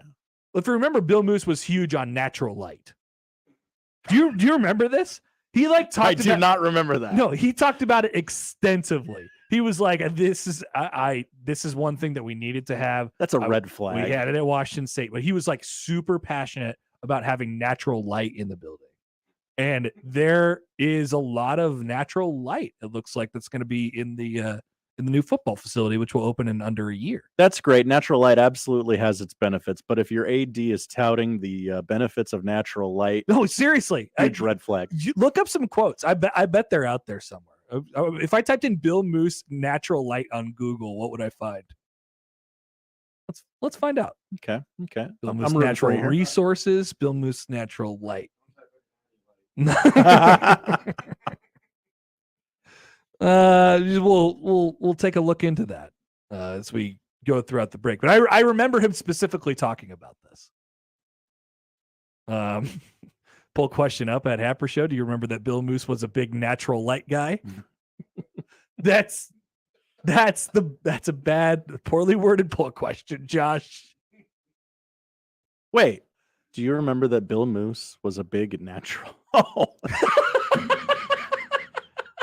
I often forget that the name of the beer is actually Natural Light. Natural Light. And Dorothy Lynch. You know, it's better for the account that I stumbled into some comedy there. Coming back, we'll spin the wheel next on 1620 The Zone. Previously on Unsportsmanlike Conduct. Do you guys do the king-size candy bars, or you cheap? Well, first of all, the cheap way is the way you're supposed to go. Wow. Oh, so you guys do the king size? Yes. That's awesome. I'm happy to hear that you guys give away king-size bars. That's good. That is good, John. That's not good. First of all, it's encouraging obesity and tooth decay. Brush your teeth. Secondly, give them toothbrushes. Don't do that. Unsportsmanlike Conduct with John Bishop and Josh Peterson. Weekdays 2 to 6 on 1620 The Zone. Your Omaha area forecast from the Godfather's Pizza Weather Center and KETV News Watch 7 on 1620 The Zone. Warm and windy again on Thursday. Expect mostly cloudy skies throughout the day with south winds gusting around 35 miles per hour. There is a chance for a few spotty evening showers as a cold front moves through. Highs around 76. I'm meteorologist Sean Everson from KETV News Watch 7. The Connor Happer Show returns in minutes on 1620 The Zone. There are actually two kinds of cigars. The first is the one you smoke with beloved family and friends. The second, the one you enjoy with friends you've just met. And you'll find both at Hearth Cigars and Pipes Lounge. At Hearth Cigars and Pipes Lounge, there's a well-stocked humidor with some of the best bands from around the world and a bar with your favorite cocktails and other drinkables. So what do you say? Which cigar will you be enjoying tonight? Hearth Cigars and Pipes Lounge, just off I-680 and 48th Street next to Cubby's. This is Darcy with Dingman's Collision Center. We have run our business for years by helping the vehicle owner retain the value of their vehicle by working for them with warranted, safe, high-standard repairs. For this reason, Omaha vehicle owners have chosen Dingman's to repair their vehicles. Your loyalty has been shown through repeat business and amazing referrals. You've also voted us first place Best of Omaha for the past 17 years. We want to say thank you for choosing the Dingman family and our incredible technicians to repair your vehicles. At Dingman's, we'd rather be the best than apologize for anything less. Sunday morning is all about church, eggs, and the Sunday paper. But right next to church, it's made for hot takes and reactions. Severe Reactions. Michael Severe is back on 1620 The Zone with Severe Reaction. Sundays 8 to 10 and doesn't hold back on what went right and what went wrong on Saturday. He'll also take calls from the most important voice of all, yours. Severe Reaction. Sundays from 8 a.m. to 10 a.m. Powered by Equitable Bank. We take banking personally. Only on 1620 The Zone. We've been telling you about FanDuel. Now I'm just going to tell you this. It's a perfect time to download FanDuel. It's America's #1 sportsbook. Why should I download FanDuel, you say? Well, guess what? New customers are going to get a no-sweat first bet up to $1,000. That's free bets back if your first bet doesn't win. All you have to do is sign up with promo code ZONE. I was helping people the other day. Say, got to download FanDuel. Look at what you can win. Yeah, all your favorite bets from the money line to the point spreads to player props. Get your winnings fast, live betting, updated odds, all of that on a safe, secure, and super easy-to-use app. Sign up today with promo code ZONE for your first no-sweat first bet. That's promo code ZONE. Make every moment more this season with FanDuel. It is the official sportsbook partner of the NFL. Sign up today, promo code ZONE, promo code ZONE. 21 over present Iowa. First online real money wager only. Refund issued, non-withdrawable free bets that expire in 14 days. Restrictions apply. See terms at sportsbook.fanduel.com. Gambling problem, call 1-800-BETS-OFF. The big box stores have a secret. When you walk out the door with a new purchase, that's where the service ends. At Ties Outdoor Power and Service, you get great deals on brands like Hustler, Toro, Honda, and Steel. Plus, you get a dedicated, experienced service center. With annual maintenance and repairs, your equipment will last longer and perform when you need it most. See us in Lincoln, Omaha, or Gretna and get 10% off your residential service. Visit TiesOutdoorPower.com, promo code radio, or mention radio to redeem. West Omaha, you're in for a treat. Cops is now open at 180th and Center. Famous for their pizza and wings, but with their new location comes an extensive new menu that includes salmon, certified Angus beef fillets, ribeyes, New York strips, several pasta dishes, salads, and an extensive variety of shareable appetizers. Dine in, carry out, or delivery. Now open at Shadow Lake Town Center and 180th and Center. Click copspizza.com to see the menu. Pizza, steaks, pasta, salads, and so much more. Omaha Hockey welcomes their rival early this year. Number 10 North Dakota is in town for Omaha's first NCHC matchup of the season. Pregame is at 6:30 Friday and Saturday. Puck drops at 7:07 on your home for Maverick Hockey. News Talk 1290 Coil. I always wanted to learn Spanish, but I never thought I'd have the time. Then I discovered Babbel. Babbel's lessons are fun. They only take like 10 or 15 minutes, and in 3 weeks, presto, you're speaking another language. Like magic. I love that Babbel's lessons aren't just robots talking. They're voiced by native speakers, so you get the pronunciation just right. And they're designed by real language teachers, so you learn how to have real-world conversations, things you'll actually use. 3 weeks. It's incredible. After 3 weeks, I'm on vacation in Paris, having a conversation in French. There's all kinds of ways to learn. Use Babbel's podcasts or games or videos. You can even join live classes with a language teacher. If you want to learn a language, there's no faster, easier, better way than Babbel. Babbel. Babbel. Babbel. Évidemment. Go to Babbel.com to try for free. That's BABBEL.com. Babbel.com.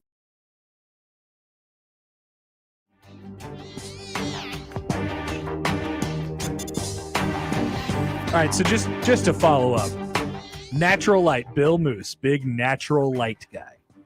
He likes when natural light shines in. I found a Monday rewind from Sam McEwen from let's see, December 2nd of 2018. I'll read you an excerpt, Josh. Please. Moose loves natural light, especially for weight rooms. Football players don't want to lift in dungeons, Moose said. It's college athletics, not Game of Thrones. Mm-hmm. Moose said, quote, the rays of light, that's what stimulates you. Exclamation point. He so insisted on natural lighting for the weight room at Washington State that for a brief moment he had a showdown with designers. The Cougar Stadium was built in a way that meant a ground floor weight room, where, you know, almost all giant weight rooms tend to be, would have been largely in darkness. No good, Moose said. Put it on the second floor and make it quiet enough so that when players dropped 300 pounds on the ground, it didn't make a giant noise. Washington State pulled it off. Pictures of the weight room show rays of light beaming in. And then there was a whole section about like soundproofing it so the players could drop weights on the floor and the natural light can come in. Well, instead, they built this new facility. The weight room is on the ground floor, but they do have natural light coming in. By the way, the weight room in the old facility as well has a whole bunch of windows where natural light can come in. It's not a dungeon. It's a little dungeony in the sense that it's like near the ground. Okay. But it feels sort of open in a way as well.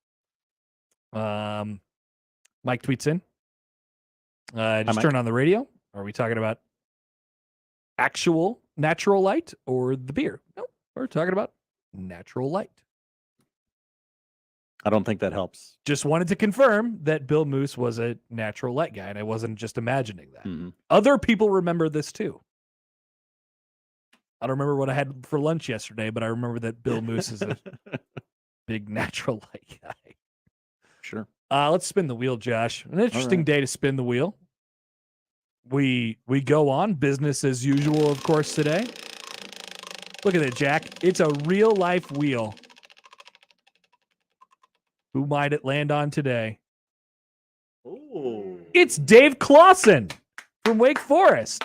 A studio applause for the wheel. This is like what happens on Wheel of Fortune. Yeah. They spin and everybody claps. Woo, yeah. It's Dave Clawson. And then we pull up the file on Dave Clawson, not Doran, Clawson. We've worked through all the ACC Daves now. Are there any more ACC Daves? Well, we've done all 3 Daves now involved in the coaching search. We've done Aranda. We've done Clawson. And we did Doran the other day. We covered the Daves. Dave Clawson's 55 years old. He's the head coach at Wake Forest. He went to college at Williams. William and Mary? Nope. Williams. Can't say I'm familiar. The Williams Fs. I'm sorry, what? I believe I'm pronouncing that right. The Williams Fs. EPHS. Oh my goodness. Look Maybe at that. EPS. Well, now I got to know what that means. It's got to mean something. We're the fighting Fs. I don't think I understand the reference. That's where he played college football. The team's annual rivalry game with Amherst is known as the biggest little game in America. I have just learned that Fs refers to Ophelia, the purple cow. Bet you didn't have that one on your list. Dave Clawson, everyone. I think this makes him less hireable. Definitely gonna hurt him. He played defensive back there from 85 to 88. Northeast guy, born in New York. He has coached the majority of his time in the Northeast. Stops at Albany, Buffalo, Lehigh, Villanova, Fordham. First head coaching job at Fordham. Shout out to the Rams. Richmond. He was a Tennessee offensive coordinator in 2008, Bowling Green head coach from 09 to 13, and has been the head coach at Wake Forest since 2014. Overall, he's 149 and 147 and 129, 4-4 in bowls. He's got some championships under his belt, including an ACC Atlantic title last year and the ACC Coach of the Year.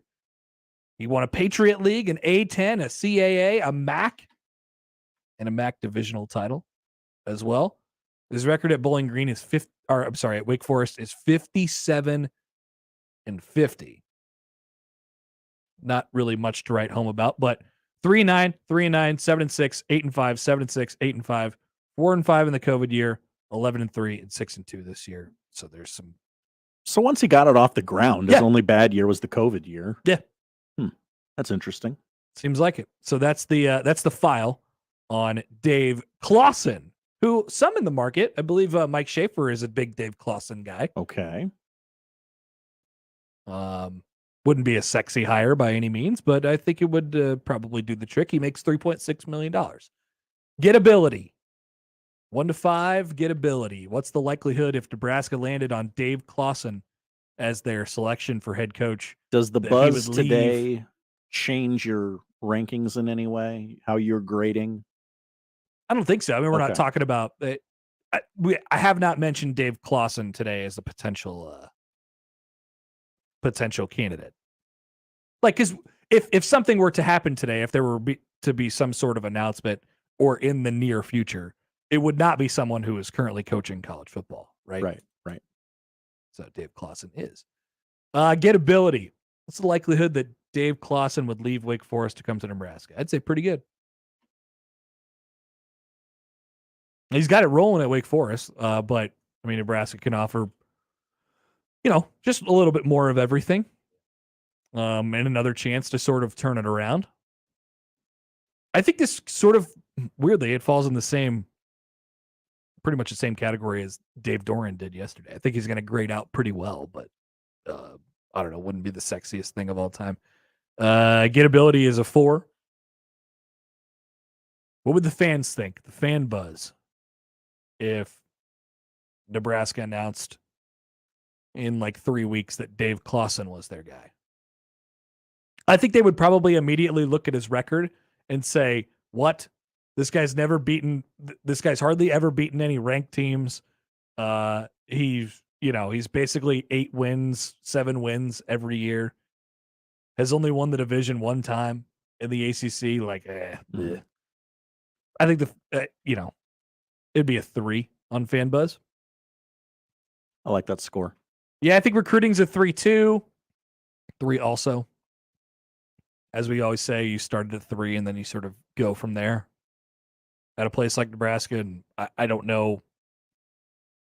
I don't know what he does specifically that would elevate this too much, but I also don't think it would be a developmental program, right? It'd be a developmental hire. So with that being said, I think that success is probably right in that 3 range as well, 3 or 4. He's grading out slightly worse than Dave Doran, I guess. Let's call it a 3. Chaos factor is 1. There's no chaos involved here whatsoever.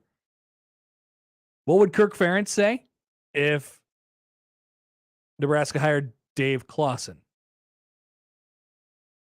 I've known Dave a long time. He's a good football coach, good head on his shoulders. Yeah, I think Kirk would think this is a sensible hire. Yeah. Which is how you know it isn't good. Just like a sensible khaki. But I think there would be an appreciation and almost not a fear, but like, hey, I'm gonna actually think Nebraska kind of got this one right. Doesn't need to be sexy. That's what Nebraska's been doing wrong for so long. Would scare divisional opponents is also a 3. Salary command is probably also a 3. This is just going to be a 3 all the way through, all the way across the board. He's making $3.6 million right now. Yeah. Wouldn't take much. No. Awkwardness at opening press conference? Probably wouldn't be awkward at all. Give him a 1 there. Okay. Readiness for job. Well, he's never had a Big Ten job. He's spent almost all of his time on the East Coast. But he's done what, he's taken the normal path of like, okay, you go from an FCS job to a MAC job to a Power 5 job to a bigger Power 5 job, right? That's a pretty normal path. East Coast guy, faster pace, gotta work, gotta go. East Coast guy. Readiness for job is a 4. It's 55. Has been at Wake Forest for a while. And fit with Trev is the final category. Well, Dave Clawson likes to huck it and chuck it. Can you be a developmental program and still throw it around the yard a whole bunch? Yeah, the answer is yes to that. You need really good quarterback play. It's less on the football side and more in how you want to build it. And I think that is a fit. So let's say 4 again. Not sexy, but sensible and realistic for Nebraska. And there's a reason why he is on the list. Now, would it make sense for him to leave sort of the East Coast and the area that he's always been to jump at Nebraska? Probably not. That's why he wouldn't be high on Nebraska's list, and I don't know that Nebraska would be particularly high on his. So there's that piece of it too. But as far as the coach, yeah, I think it's a pretty good one. That's the wheel. Good wheel today. Cannot wait until we get Pat Narduzzi, and then we'll add a category that says, "What would Mark Whipple think?" And then we can get the car podcast guys on. Oh yeah, talk to those guys. That's the big get, right? Yeah, the guy with the cowboy hat. Yeah, love that. That's one of the best storylines of, at least of any offseason that randomly Pat Narduzzi went on a car podcast and started yelling at his former offensive coordinator. One of the greatest things of all time. All right, we'll come back. We'll round things out next on 1620 The Zone. 1620 The Zone's 4-quarter pick'em returns. It's your chance to win $1,620. All you have to do is correctly pick 4 college or NFL games against the spread. Listen to qualify every weekday or enter online at 1620thezone.com. One lucky listener will be selected each week to make their picks live on air. Awesome. Go to 1620thezone.com for complete rules and contest details. It's 4-quarter pick'em with 1620 The Zone. If you're looking for tickets for an upcoming event, there's only one place to go. That's where I go. Tickets for Less and ticketsforless.com. My friends will take care of you, whether you want to see the Huskers in Memorial Stadium on a Saturday, catch a game at historic Arrowhead Stadium celebrating its 50th year in Kansas City. Tickets for Less is your source for the best tickets without those crazy per-ticket fees you pay on other sites. So right now, go to ticketsforless.com or wherever you go, compare and save, and you'll come back to ticketsforless.com. Find yourself at the biggest events with ticketsforless.com. Are you that relative who's always asked to bring plates and napkins to the family dinner? Bring brews instead. Specially quality, locally brewed Nebraska beers and ciders. The Nebraska Craft Brewers Guild wants you to know that local brewers are working on special seasonal beverages to make your holiday family get-togethers a day full of fun, football, and feasting. Lots and lots of feasting. Plus, you'll never be asked to bring plates and napkins again, especially if your goofy cousin from Iowa brings that state's favorite beer. Cheers. Why wait to save? Dell Technologies Black Friday event arrives early with select deals on top tech to power business productivity. The savings start now with up to 48% off performance business PCs powered by 12th gen Intel Core processors. Don't forget special pricing on the latest monitors, docks, and accessories, including free shipping on everything. Call a Dell Technologies advisor at 877-ASK-DELL for Black Friday deals. That's 877-ASK-DELL. With Black Friday savings at the Home Depot, you can get top brand laundry sets with the latest tech to tackle any mess you might face this holiday, like automatic fabric and load size detection for spills of any size, from cookies and milk on your favorite holiday sweater to the toddler of the house discovering just how fun cranberry sauce can be. Make more magic this holiday season. Let your new appliances handle the mess. Shop Black Friday savings and get up to 30% off, plus instantly save up to $750 on select LG laundry sets at the Home Depot. How doers get more done. Offer valid November 2nd through 30th. U.S. only. See store or online for details. Hey, everybody, it's Gary Sharp. Join me for We Got a Podcast, driven by Woodhouse Auto Family. We get more in depth, have a guest or two, and drop nuggets of info you haven't heard anywhere else. Join us for We Got a Podcast, driven by Woodhouse Auto Family, every Friday in the show page on 1620thezone.com or wherever you listen to your podcasts. This is Scott Schultz from Host Coffee. 2022 marks our 50th year and business has never been better. We are rapidly growing and adding new customers, which means we need new route drivers and service technicians. We have new jobs for those new to the industry with little or no experience, and new careers that require knowledge in the coffee and vending world. There's a good chance we have just what you need in a new job. Host Coffee offers competitive pay and understands the work-life balance. Apply today at hostcoffee.net/careers and join our team. Mav Extravaganza! Saturday, 4 games in one day. Starting with men's soccer versus Eastern Illinois at 10:30 at Alconeglia Field, followed by volleyball versus Oral Roberts at 12:30 at Baxter Arena. Then the Summit League Women's Soccer Championship at 3 o'clock at Alconeglia Field with a chance to advance to the NCAA tournament. Finally, Omaha Maverick Hockey against 10th-ranked North Dakota at 7:07 at Baxter Arena. Special ticket pricing is available for all 4 events at the Baxter Arena box office or by calling 402-554-6200.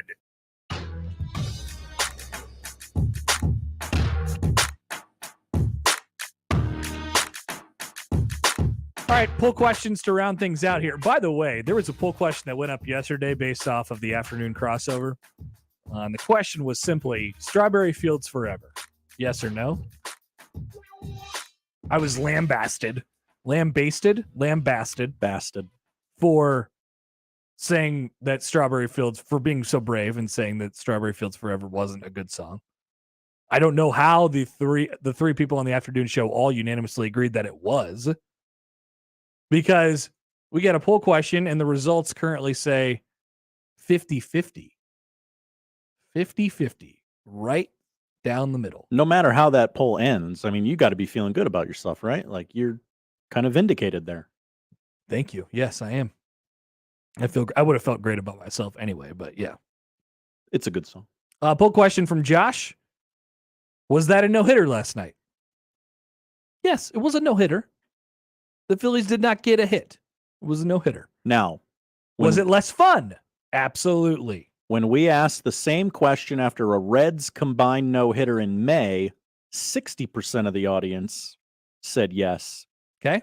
So 57% of the audience today says yes. They're turning my way. I am on the right side of history. I would say that's well within the margin for error. I welcome everyone coming to my side in the years to come. Did you know that the Lakers have a player named Matt Ryan on their roster? Yes or no? No. 84% also said no. Jacob's not happy with us.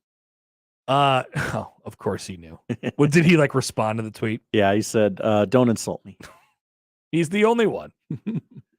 Do you remember that Bill Moose was a big natural light guy?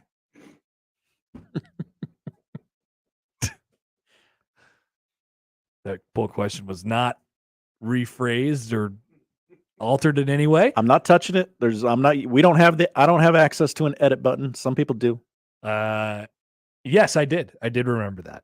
68% say no. They didn't remember that. Who would remember that? And finally, are the natural rays of light what stimulates you?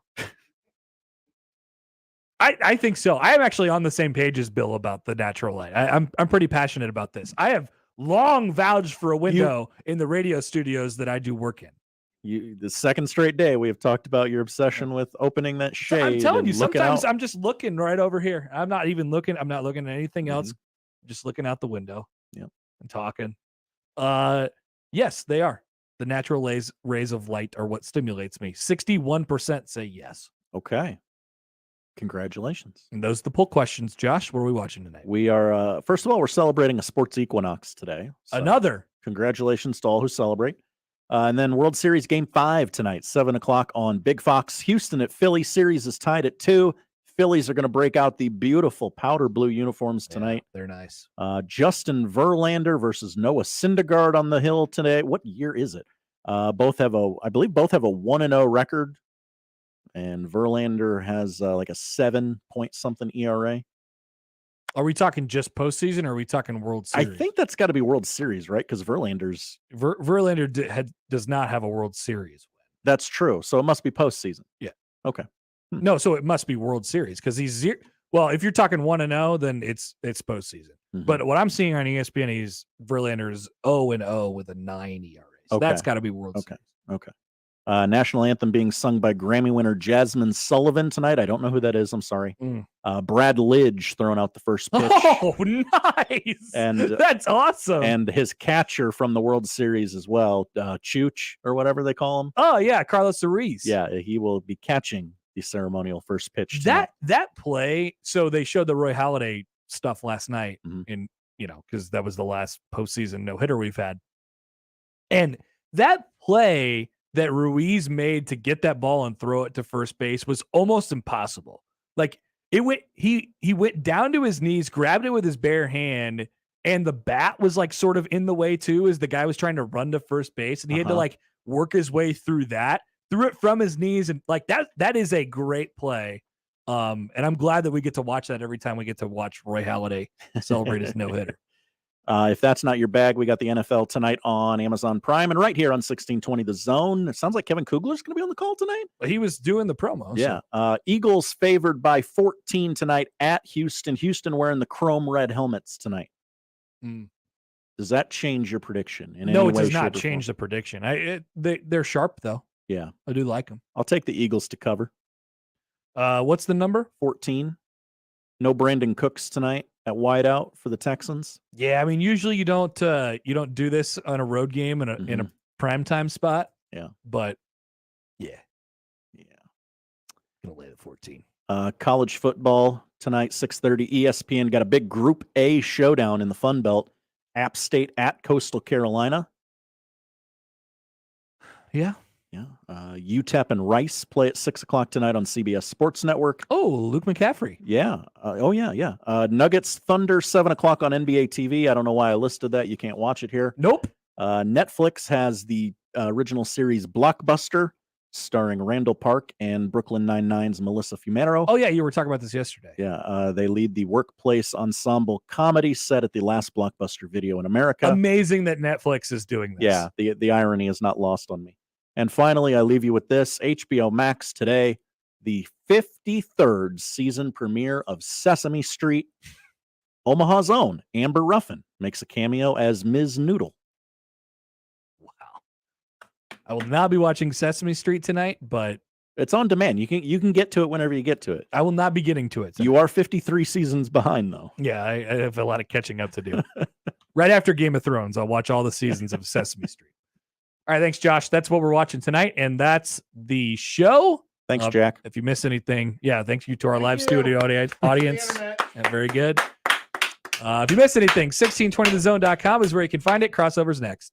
Live from the Host Coffee Studio, this is 1620 The